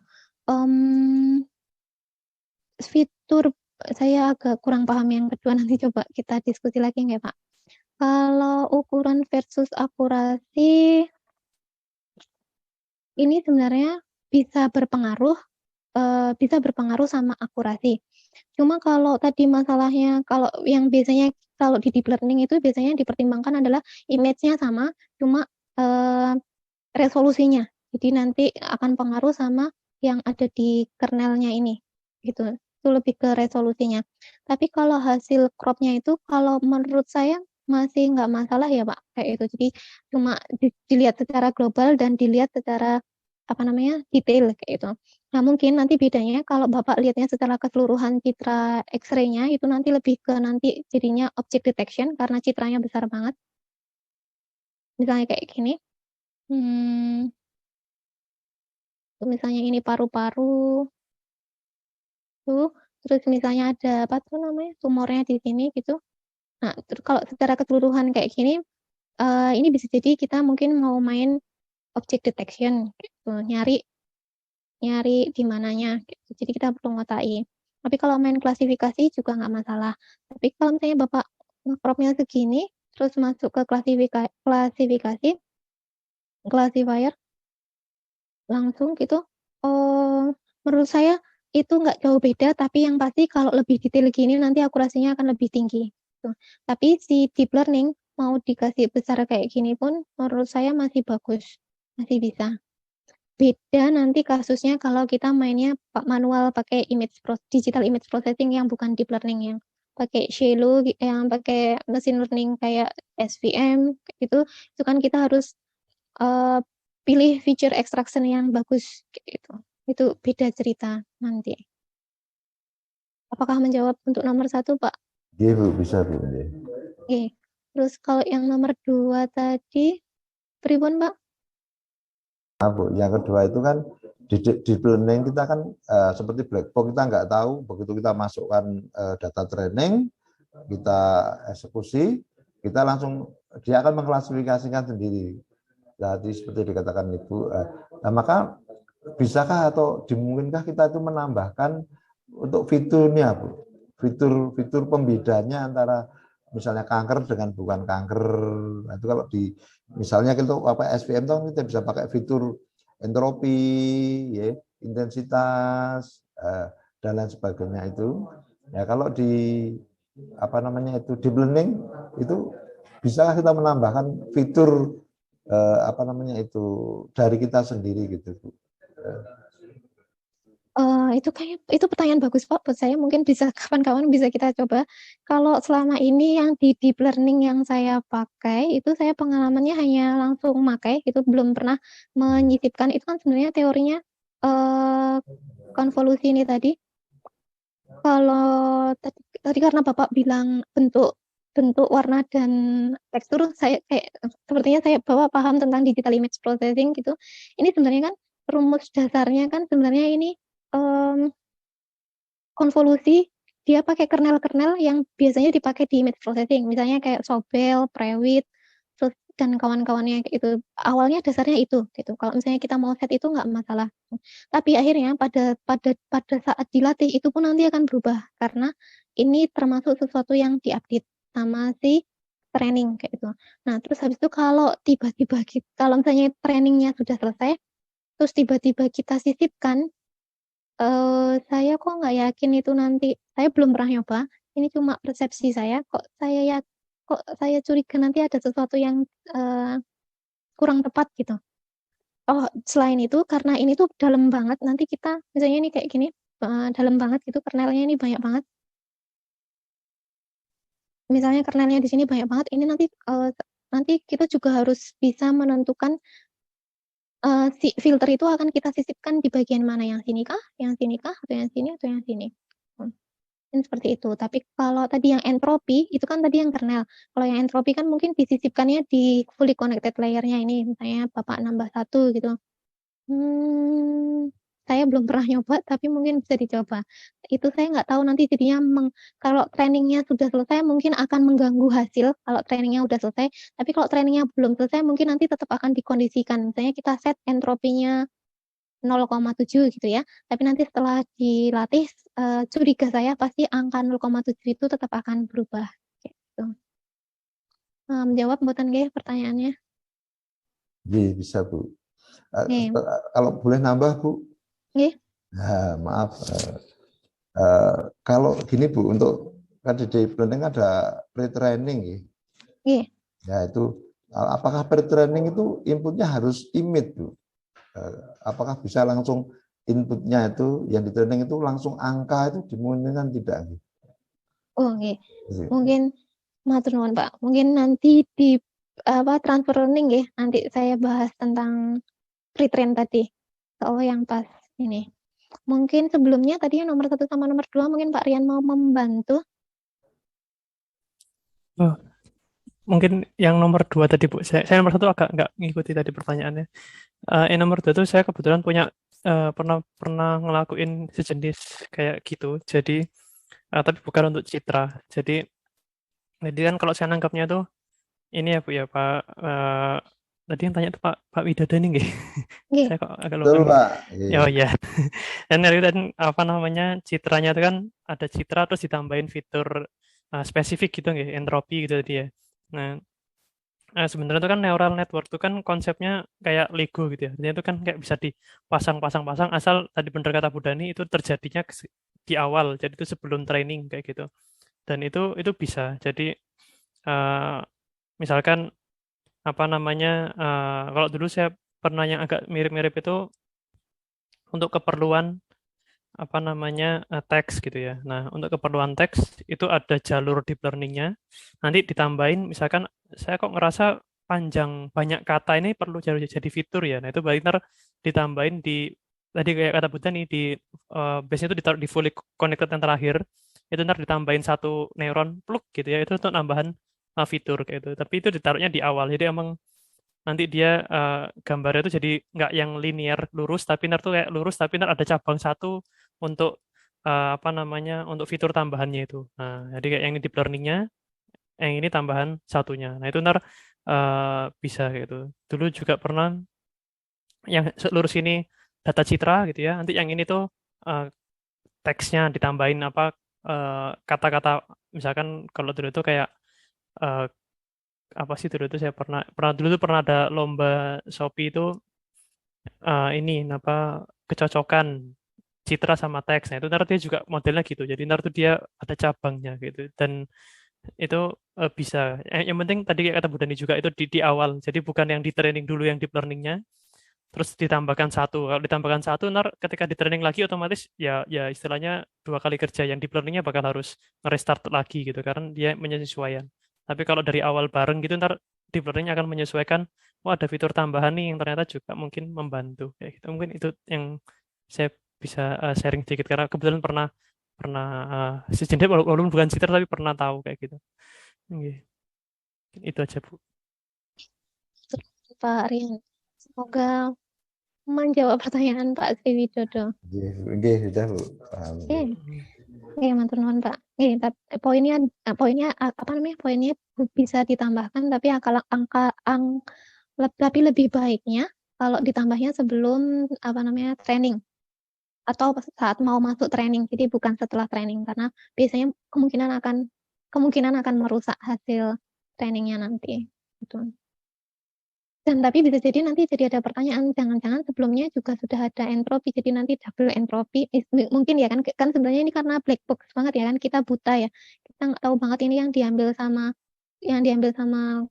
si convolutional neural network itu apa, ciri apa. Gitu. Tapi nggak apa-apa, misalnya bisa kita coba. Itu saya kalau selalu cerita sama mahasiswa saya, sebenarnya kayak gini nih kayak seni gitu ya. Sebenarnya kalau selama itu kalau kita coba bisa dengan pakem-pakemnya dan itu nggak error, sebenarnya nggak apa-apa ditambah aja. Kayak gitu. Kayak gitu. Itu mungkin ada lagi yang mau bertanya? Oke, tadi saya masih ada satu PR. Apa ya tadi? Pretend masukannya citra, bukan angka. Ya kalau nggak salah ya, saya lupa. Oke, sebelum ke pre-train mungkin saya cerita sedikit tentang visualisasi convolutional network karena saya dulu ya biarpun ini nggak bisa dijadikan patokan gitu ya, tapi ini ada yang berusaha menggambarkan. Saya bingung itu tuh terus ceritanya apa sih, tiap layer itu isinya apa sih sebenarnya habis dari hasil apa namanya hasil dari konvolusinya. Nah ini saya nggak tahu batuk tumatuk atau ayam dulu apa telur dulu kayak gitu. Kalau misalnya kalau sering ada yang bilang neural network itu terinspirasi dari apa sarafnya manusia gitu, terus ini mungkin juga akan dihubungkan ke otak manusia. Dan memang ini ada penelitiannya, kalau nggak salah ini apa ya? Saya agak lupa ingat. Jadi memang ada penelitian. Jadi kalau nggak otaknya kucing atau otaknya tikus gitu dicoba dimasukin kayak elektroda atau gimana gitu, terus mau dicek waktu si kucingnya lihat garis lurus itu dia akan dicek apa ya otak bagian mana yang mengeluarkan sinyal listrik gitu. Nah, dari penelitian itu terbukti bahwa ternyata di bagian otak kita, saya nggak paham ya itu namanya neuronnya atau sarafnya atau apa, kita anggap mungkin itu neuronnya ya. Jadi setiap neuron di dalam otak kita itu ternyata punya tugasnya masing-masing. Jadi misalnya dari penelitian itu ya, dari penelitian itu katanya satu neuron itu nanti tugasnya lihat garis lurus, satu neuron lihat garis diagonal, misalnya kayak itu, satu lagi untuk vertikal kayak itu. Tapi sarafnya kan banyak banget. Nah, nanti berarti masing-masing ada tugasnya sendiri. Nah, sama kayak di sini. Jadi misalnya ini dari tahap awal yang masing-masing punya tugas untuk melihat apa, misalnya tadi ada garis, titik dan kawan-kawan. Nanti habis dari neuron yang paling kecil itu tadi terus digabung ke neuron yang setelahnya V2. Saya lupa ini V-nya apa. Kayak itu. Jadi setelah yang kecil-kecil tadi cuma garis-garis terus digabungkan di neuron yang setelahnya itu ternyata dia bisa jadi tahu oh ada bentuk persegi kayak itu. Jadi digabung garisnya jadi ada bentuknya, masih 2 dimensi. Terus ternyata waktu itu diteruskan lagi, dijalarkan lagi dia bisa sampai ke yang lebih apa ya, lebih bisa kita lihat misalnya ini jadinya kubus gitu. Jadi tadinya cuma garis, titik misalnya kayak gitu. Terus jadi apa ini 2 dimensi bidang tuh, terus kemudian jadi bentuk volume. Setelah bentuk volume akhirnya lebih terlihat gitu. Oh, itu wajah gitu. Jadi otak kita bisa memproses itu. Nah, itu katanya secara nggak langsung si CNN ini deep learning yang CNN itu ternyata bisa dibilang kerjanya mirip sama kerja otak manusia gitu. Nah, kita bisa bilang kalau tadi ini yang paling dasar itu paling kecil itu lihatnya garis, titik dan kawan-kawan. Berarti layar pertama dari si Layar pertama dari si CNN tuh lihatnya juga cuma dasar gitu, cuma garis-garis. Jadi kalau misalnya kita ngelogika pakai image processing, oh berarti aku kalau di layar awal pakai aja apa namanya, kernel-kernel yang buat deteksi tepi, misalnya kayak gitu. Nah, ini kan dia masih detect yang dasar. Ya gitu. Nanti ini intinya masih dasar banget, cuma garis atau titik atau warna tertentu yang dia lihat. Nah, kemudian bergerak di layer kedua dia udah mulai kayak ada lingkaran-lingkaran kayak gitu. Ini juga udah mulai kayak ya belum persegi sih, tapi sudah ada garis yang tergabung, ini lengkung-lengkung garis gitu. Itu di layer kedua. Kemudian pindah ke layer ketiga, ini sudah mulai agak membentuk lagi bendanya gitu. Ini sampai bisa kelihatan ada bannya. Tuh. Dengan layar keempat, dia gerak udah mulai bisa lihat ada anjing di situ. Nah, ini apa ya? Ini mungkin jam dinding kayak itu, dan ini mungkin lebih sempurna lagi ke layar 5 ya. Kayak itu. Nah, itu bisa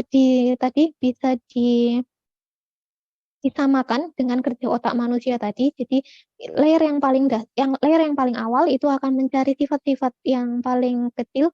Kalau bahasanya mereka low level feature gitu, feature yang sederhana. Kemudian semakin bergerak ke kanan, semakin mendekati fully connected-nya itu semakin high level feature. Jadi semakin kompleks feature-nya sudah mulai membentuk.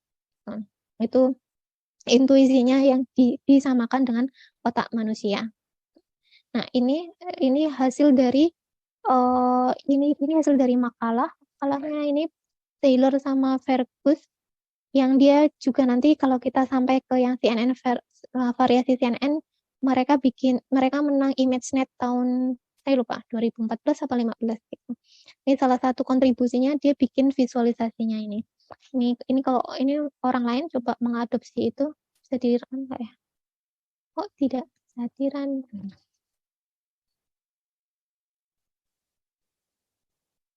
Oh, saya salah masukin kayaknya. Mungkin kita buka manual di YouTube-nya.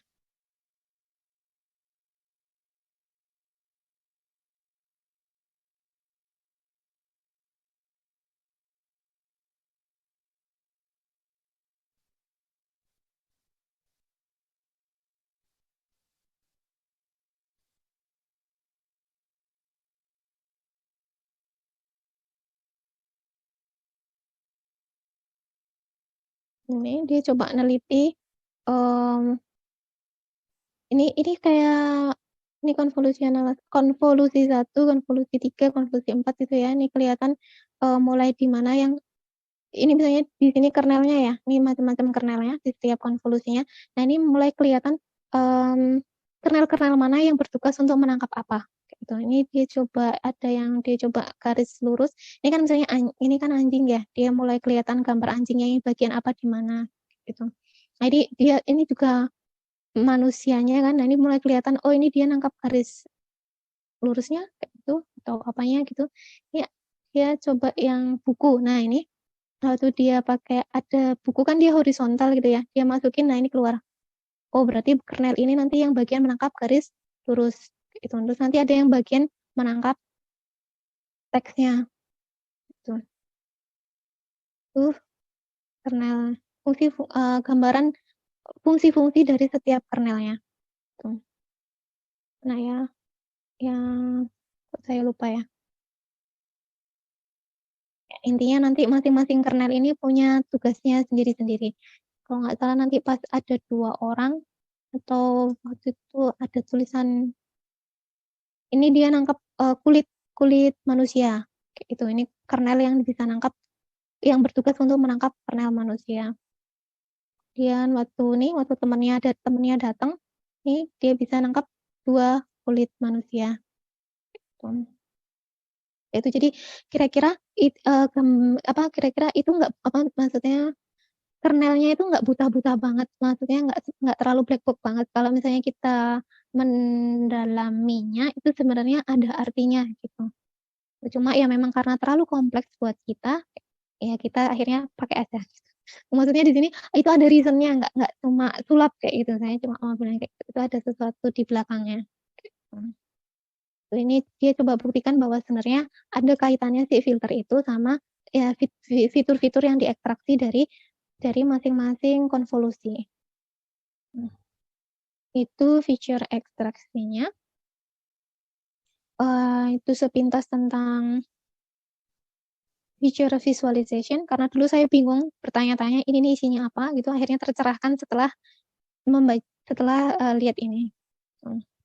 Kemudian ini tadi melanjutkan pertanyaannya Pak Sriwidodo, itu kemudian kita kenal ada yang namanya, karena tadi si deep learning itu terlalu besar, terlalu dalam, banyak banget bobot yang dilatih, dan enggak semuanya kita itu punya hardware yang mumpuni. Saya nggak punya kayak itu. Saya kalau harus ngelatih deep learning yang dalam banget, wah laptop saya nggak bisa, panas banget, dan saya nggak bisa ngapa-ngapain gitu. Nah, ini solusinya apa sih kalau udah ada problem kayak itu? Itu pertama yaitu awal masalahnya adalah kita punya, biasanya data kita kecil gitu, misalnya kalau misal COVID ya, misalnya COVID dulu awal-awal kan datanya nggak sebanyak sekarang mungkin yang X-ray-nya kayak gitu, atau data untuk penyakit-penyakit yang langka. Terus atau malah ini dimensinya yang terlalu besar, itu kita kutukan dimensi katanya kayak gitu. Ya terus tadi karena siapa namanya, kemarin kayaknya Pak Chandra juga udah prolog ya, kalau deep learning mau bagus itu dia mintanya datanya besar. Nah data kita ternyata kecil, tapi kita tetap maunya pakai deep learning gitu. Nah itu kan berarti nggak hasilnya nggak bagus-bagus banget kayak itu. Nah kita butuh data yang banyak.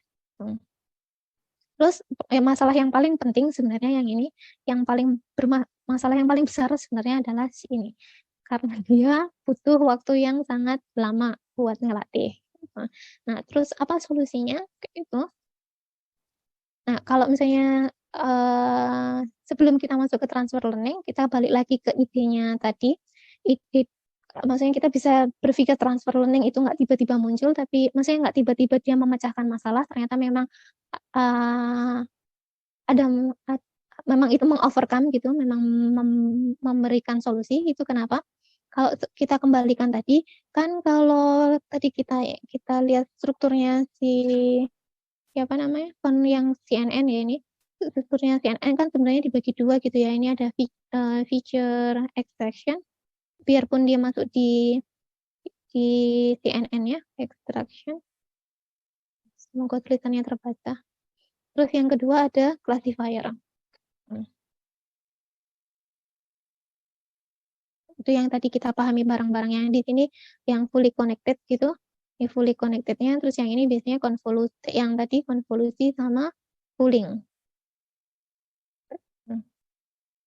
Nah, tadi sudah kita pahami bersama bahwa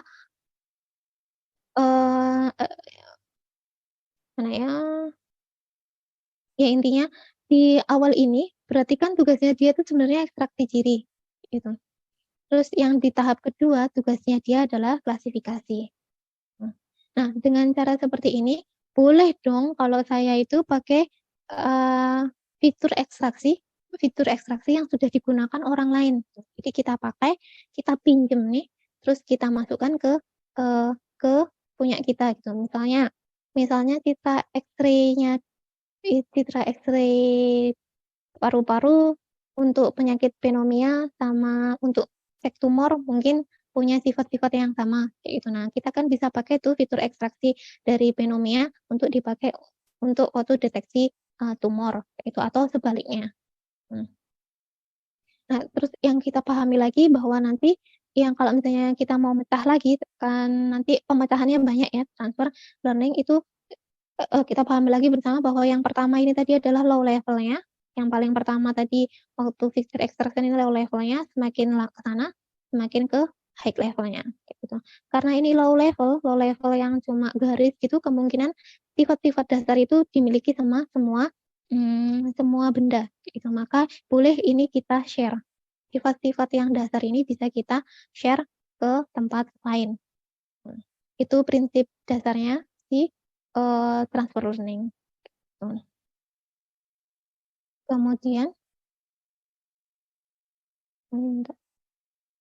Kemudian karena kita bisa saling share tadi, fitur-fitur dasarnya itu bisa saling kita share, maka akhirnya muncul suatu ide untuk transfer learning. Jadi pembelajarannya ditransfer gitu ya. Yang ditransfer tadi berarti kan fitur-fiturnya tadi itu. Nah, apa sih yang ditransfer itu sebenarnya? Yang ditransfer itu adalah bobotnya. Karena waktu kita ngelatih sebuah neural network, yang dilatih kan bobotnya yang dimainin, bobotnya yang diupdate kayak gitu. Nah, yang ditransfer adalah bobotnya kayak gitu. Nah, bobot ini biasanya diambil bobot yang ditransfer itu biasanya hasil dari pelatihan sebuah network, sebuah jaringan saraf tiruan yang dilatih dari data yang besar banget gitu. Karena semakin besar datanya kan berarti fitur-fitur yang low itu kan semakin banyak ya, semakin banyak variasinya dan nggak spesifik. Nah, itu makanya bisa general, itu sifatnya generik yang bisa kita gunakan untuk misalnya kasus kita. Misalnya kayak data CIFAR gitu. Data CIFAR itu kan banyak banget, ada kuda, ada pesawat terbang, ada mobil, ada apalagi ya saya lupa. Pokoknya macam-macam. Nah, itu bisa kita pakai cuma untuk bedain misalnya kucing sama anjing. Nah, itu kan bisa kayak gitu. Karena sifat-sifat dasar mereka pasti sifat-sifat dasar kucing sama anjing pasti ada di data CIFAR yang tadi macamnya banyak banget tadi. Nah, pretend model tadi itu tadi dia biasanya yang kita ambil itu yang belakang, bukan yang fully connected-nya. Yang kita ambil adalah yang sebelum fully connected. Nah, yang sebelum fully connected itu tugasnya adalah feature ekstraktor. Jadi boleh kita ambil karena sifatnya sebagai pengekstraksi ciri. Gitu. Nah, yang ekstraksi ciri itu yang nanti akan kita latih disesuaikan sama label kita atau sama data kita. Ya, biasanya kita pretend-nya dari data yang besar untuk ambil untuk ambil sifat-sifat yang generik, bukan data yang kecil. Itu kayaknya kurang tepat kayak itu kalau pakai data yang kecil. Biasanya kita ambil bobot itu dari neural, dari jaringan saraf yang sudah dilatih dengan data yang besar. Nah, tadi kalau misalnya kalau nggak salah tadi pertanyaannya yang di-share itu citranya atau bobotnya gitu nggak ya Pak Triwidodo nggak? Ibu. Nah, yang di-share sebenarnya bobot, bukan citra. Kalau citra itu kan berarti, kalau yang di-share citra berarti datasetnya nggih? Atau pripun Pak? Mungkin boleh diulangi lagi pertanyaannya? Jadi kalau untuk yang pre-trainingnya itu Bu, itu kan kalau kita udah berupa angka Bu, kan kita fitur misalnya interaksi diri nggih, saya pakai pengolahan citra itu, nanti kan akan kita dapatkan angka-angka itu. Jadi fitur cirinya sebagai contoh gambar A, fitur cirinya ketemu angka berapa, terus fitur ciri kedua ketemu dengan angka-angka itu. Misalnya kita menggunakan 3 fitur itu misalnya, nah itu kan sudah ada angkanya semua itu. Jadi yang kita training itu berupa angkanya itu Bu, yang kita pre-trainingnya itu. Apakah dimungkinkan dengan CNN itu? Oke. Iya Pak, semoga saya nggak salah menangkap. Iya bisa. Jadi yang kita ambil tadi adalah ini bobotnya. Kalau main ke CNN berarti kan nanti lagi-lagi bobot itu nggak cuma di sini, di fully connected-nya, berarti di bagian sini juga. Nah, di bagian sini itu kan berarti ada filternya. Nah, bisa jadi di sini filter kalau main filter konvolusi itu kan kadang dia juga ada yang bentuk. Filter kernel untuk bentuk itu ada juga. Nah, yang di-share sebenarnya itu. Jadi yang angka, tapi angka yang ada di sini nih. Angka yang ada di kernelnya ini. Nah, ini kan filter yang ada di image processing. Kayak gitu. Jadi kalau udah karena dia dilatih, maka kita bilangnya bobot. Jadi yang di-share adalah bobotnya. Kayak gitu. Semoga menjawab. Iya Bu, bisa Bu. Oke, alhamdulillah. Itu transfer transfer learning. Jadi yang dibawa bobot, yang ditransfer itu bobotnya. Kemudian ini mungkin kalau kita harus review ulang transfer learning, jadi misalnya kita punya ini, kalau di makalahnya ini kayaknya ada sumbernya ya, harusnya ini. Bentar, ini kok menurut saya. Ini ada sumbernya nggih, ini sumber makalahnya.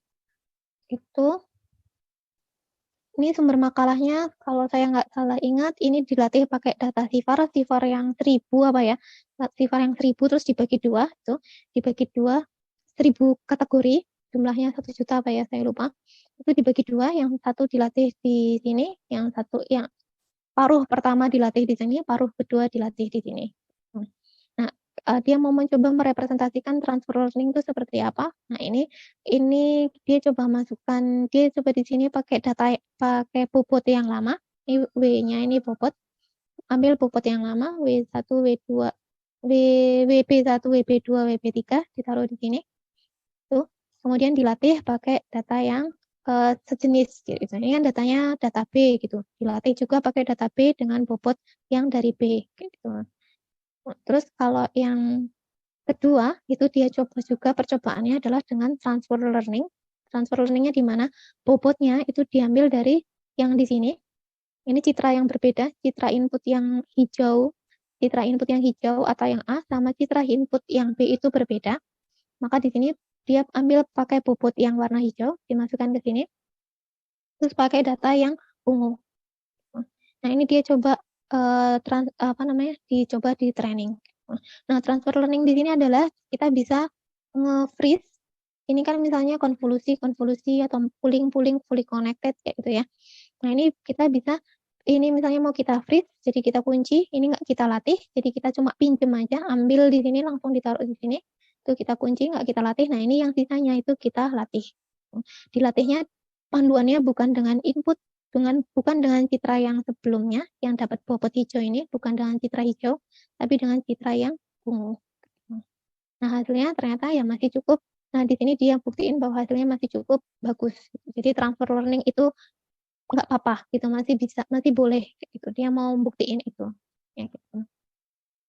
Nah, terus transfer learning itu jenisnya, macamnya, caranya banyak.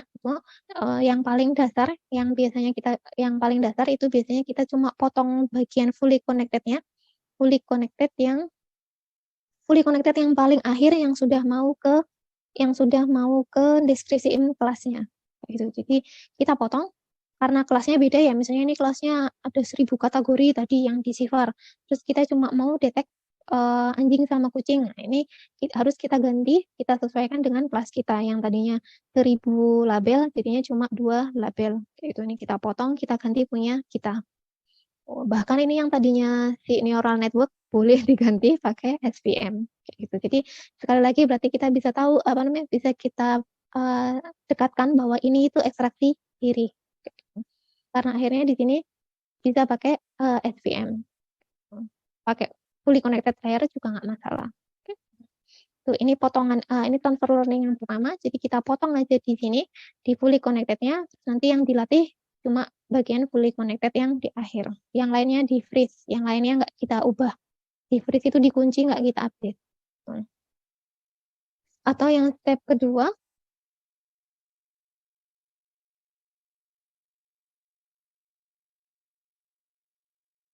kalau yang ini tadi, yang ini berarti dia dipotong.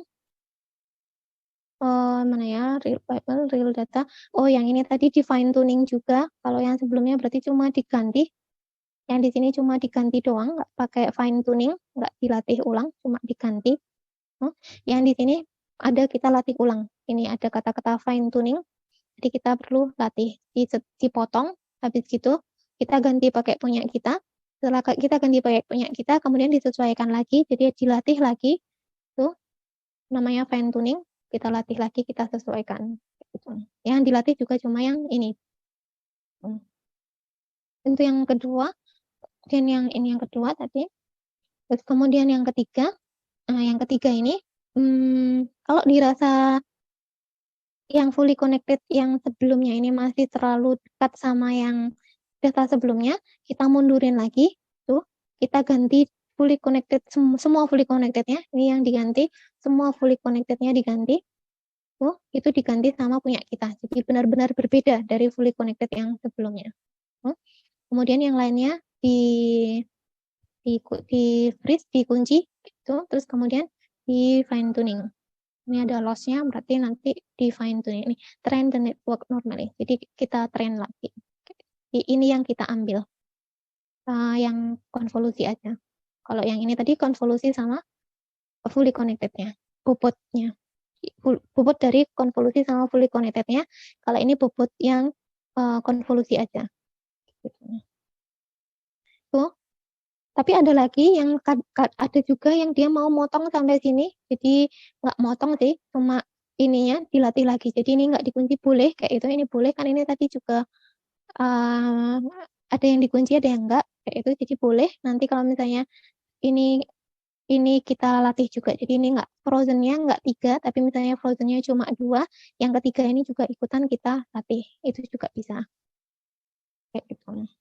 Ya itu sekali lagi bisa disesuaikan sama data kita. Oke, kapan si transfer learning itu bisa digunakan? Maksudnya memungkinkan digunakan untuk digunakan di tempat kita, di data kita itu saat inputnya mirip ya, inputnya mirip. Jadi misalnya sama-sama citra kayak gitu, bukan ini citra terus ininya audio atau ininya citra ininya teks. Jadi kalau bisa ini citra. Dan kalau bisa lagi semirip mungkin, misalnya si VAR terus nanti dapat data X-ray itu kayaknya agak terlalu jauh gitu. Mungkin nanti kalau data si VAR ya nanti lebih ke kucing sama anjing kayak gitu. Atau cuma bedain kendaraan yang ada di Indonesia kan, kalau di luar negeri di si VAR ini mungkin nggak ada becak kayak gitu. Nah, di sini punya kita ditambahin ada becaknya kayak gitu. Itu bisa. Terus seharusnya si yang mau kita ambil tadi weight-nya itu harusnya dia punya data yang lebih banyak daripada data kita kayak gitu. Terus harusnya kayak gitu. Terus nah ini tadi karena dia sebisa mungkin similar ya, nggak harus sama gitu, similar.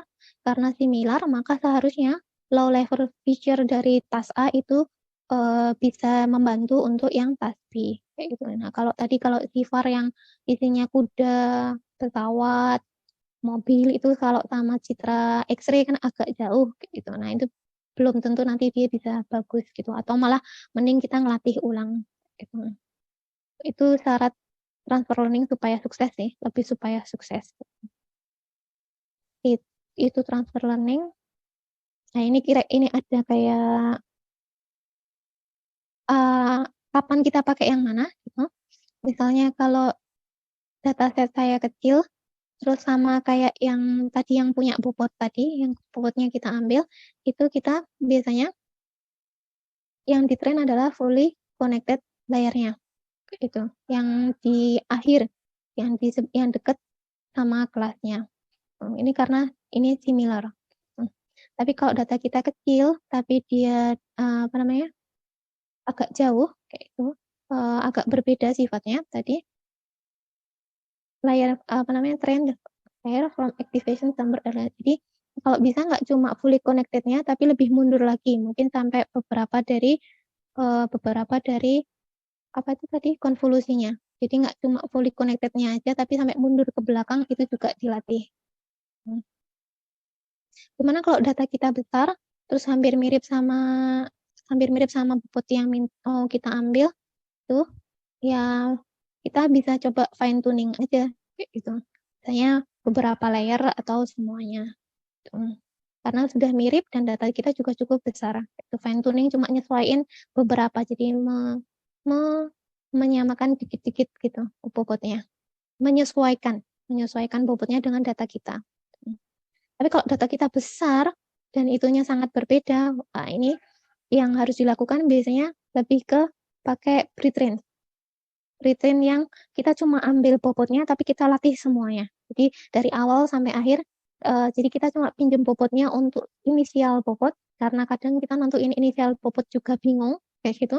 Nah, kita pinjam bobotnya untuk inisial aja, tapi kita akan melatih semuanya. Karena benar-benar berbeda dan kebetulan data kita pas besar, jadi nggak masalah.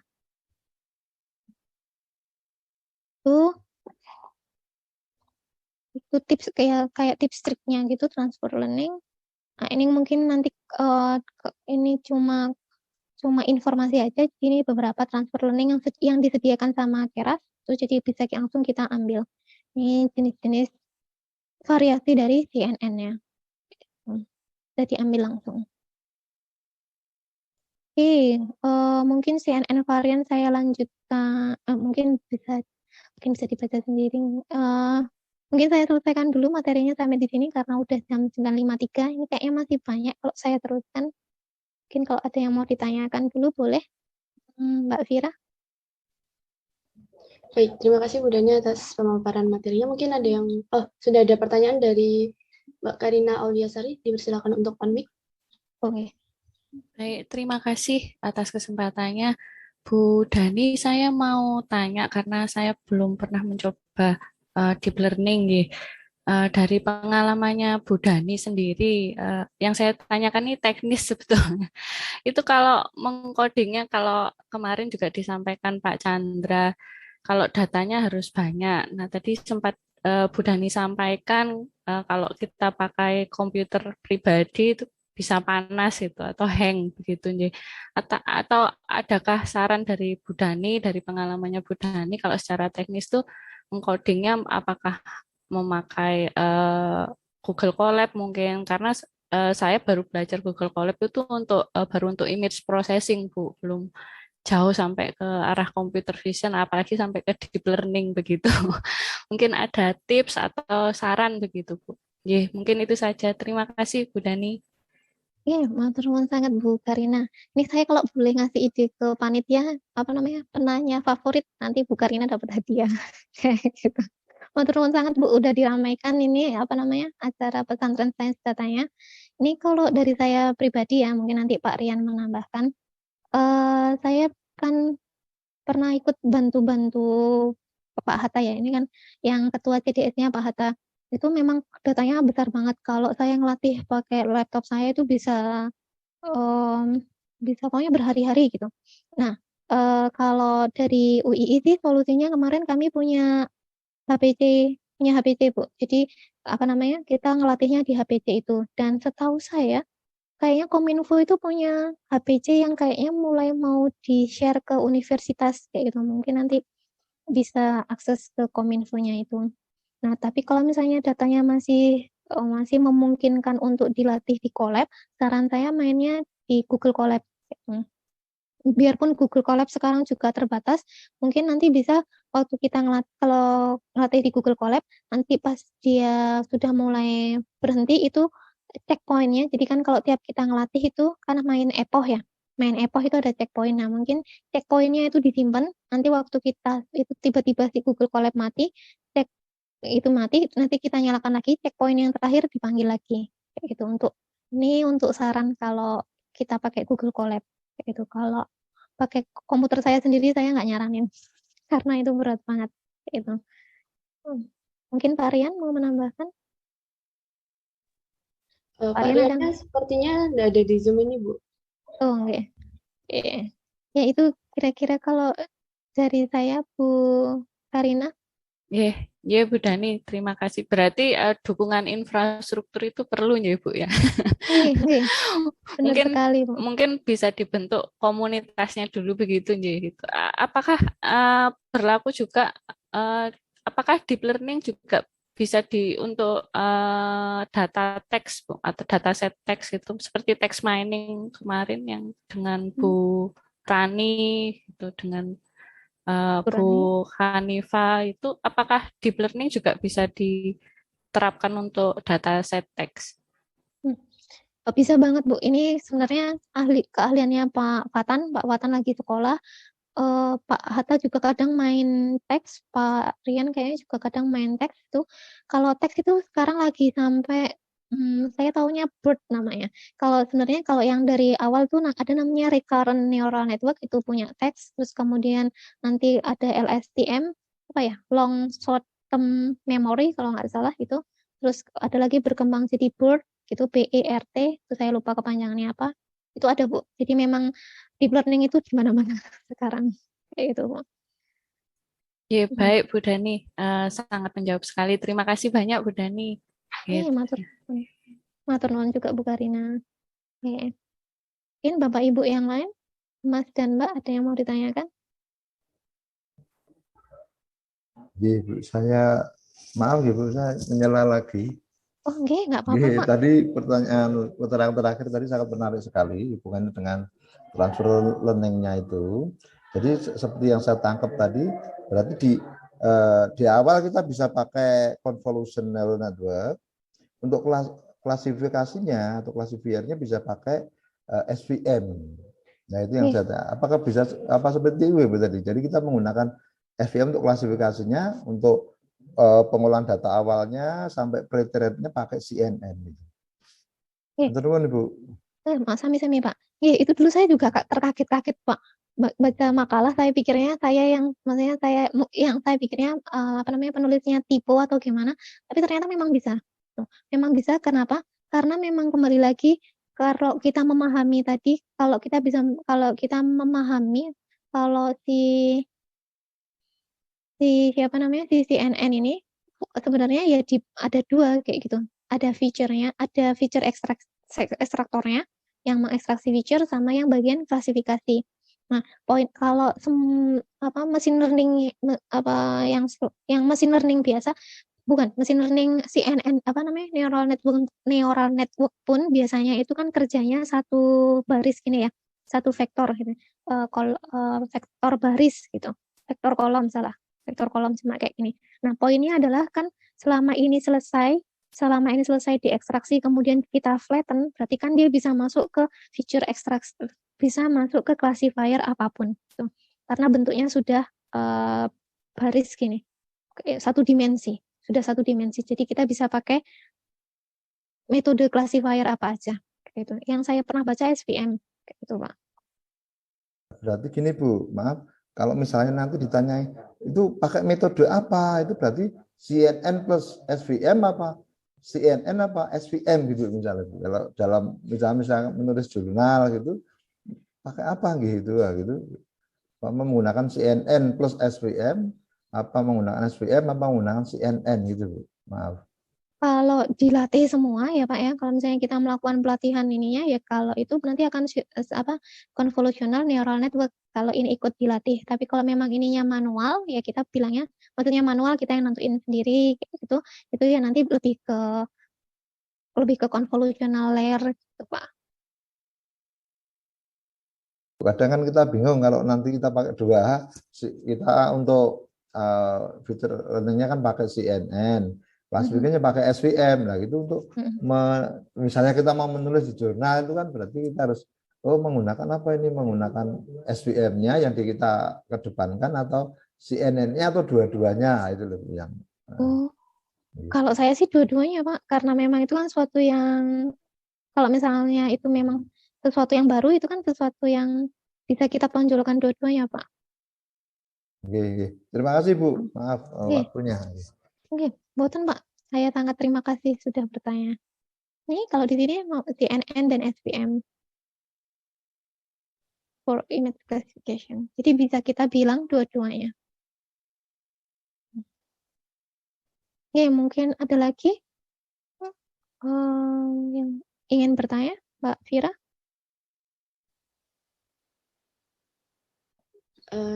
Mungkin bagi peserta lain yang ingin bertanya, masih dipersilakan untuk mengajukan pertanyaan selama 2 menit akan dibuka. Bisa bertanya melalui chat atau langsung on mic, dipersilakan. Oke, sambil menunggu yang bertanya, kemarin saya kan agak penasaran ya sama yang berkali-kali bertanya masalah image sentiment analysis. Ternyata di sini sudah ada kayak gitu. Terus kan kalau kemarin kan idenya adalah di TikTok itu ada teksnya. Kalau misalnya memang di TikToknya itu ada teksnya, kalau saya preferensinya di OCR-kan, di teksnya diambil, di OCR-kan. Tapi mau nggak mau kalau di OCR-kan kok nggak mau ya. Kalau di OCR-kan berarti mau nggak mau harus main teks juga. Jadi habis ekstrak teksnya dari TikTok itu pakai image processing atau computer vision baru masuk ke text mining. Jadi ada 2 tahap. Tapi di sini saya lihat kemarin kalau memang itu image aja gitu tanpa teksnya, mau image aja gitu bisa kita langsung pakai CNN di sini dia mau selama selama ya berarti ini apa namanya pelabelannya yang main pokoknya yang main kevalitannya adalah pelabelannya. Mungkin kita mau bilang kalau yang sentimennya positif itu nanti kita lihat orang senyum-senyum kayak gitu. Itu, kalau penelitian emotion itu kan sudah ada ya, apa namanya emosi lewat citra gitu kan sudah ada ya. Mungkin nanti kalau kita bisa lihat di situ ada orang senyum, ya itu berarti mungkin sentimennya positif. Tapi kalau misalnya kita lihat agak apa becurang gitu apa ya? Kayak nggak tahu bahasa Indonesianya, pokoknya agak galak gitu. Nah, kita bisa bilang dia mungkin sentimennya negatif. Tapi sekali lagi itu berarti nanti mainnya di labeling. Kita butuh labeling yang agak effortnya agak lebih kayak gitu. Itu yang tentang image sentiment analysis. Jadi boleh dicoba, itu menarik juga. Ternyata ini sudah banyak juga yang meneliti di sana. Mungkin itu Mbak Fira dari saya. Terima kasih banyak Bapak, Ibu, Mas, dan Mbak. Terima kasih untuk pertanyaannya. Saya senang sekali. Dan kalau misalnya saya nggak bisa jawab, ya itu nanti saya jadi pembelajaran buat saya karena saya jadi harus searching. Jadi matur nuwun sangat untuk pertanyaannya dan antusiasnya untuk join di pesantren Sains Data tahun ini. Itu Mbak Fira. Ya, terima kasih atas pemaparan materinya. Terima kasih juga kepada peserta tadi yang telah bertanya. Kita telah sampai di penghujung acara pesantren Sains Data hari ini. Saya ucapkan sekali lagi terima kasih kepada Ibu Ari Kurniawardani. Terima kasih juga kepada Bapak Ahmad Lutfi atas kultumnya. Terima kasih juga saya sampaikan kepada seluruh peserta yang telah menghadiri acara pada hari ini. Saya ingatkan kembali, bagi peserta yang belum mengisi link presensi, dipersilakan untuk mengisi presensi terlebih dahulu di link yang telah saya bagikan melalui chat Zoom. Jangan lupa, rangkaian acara pesantren Sains Data masih akan berlanjut di esok hari, di jam yang sama, yaitu pukul 8 waktu Indonesia Barat. Materi besok masih akan membahas mengenai deep learning dengan topik efficient machine learning model for Internet of Things application. Selanjutnya, mari kita tutup acara pada hari ini dengan mengucapkan hamdalah dan doa kafaratul majelis. Alhamdulillahirabbil alamin. Subhanakallahumma wa bihamdika asyhadu an la ilaha illa anta astaghfiruka wa atubu ilaik. Sekian dari saya mewakili panitia. Mohon pamit undur diri. Billahil taufiq wal hidayah. Wassalamualaikum warahmatullahi wabarakatuh. Waalaikumsalam Waalaikumsalam warahmatullahi wabarakatuh. Ya.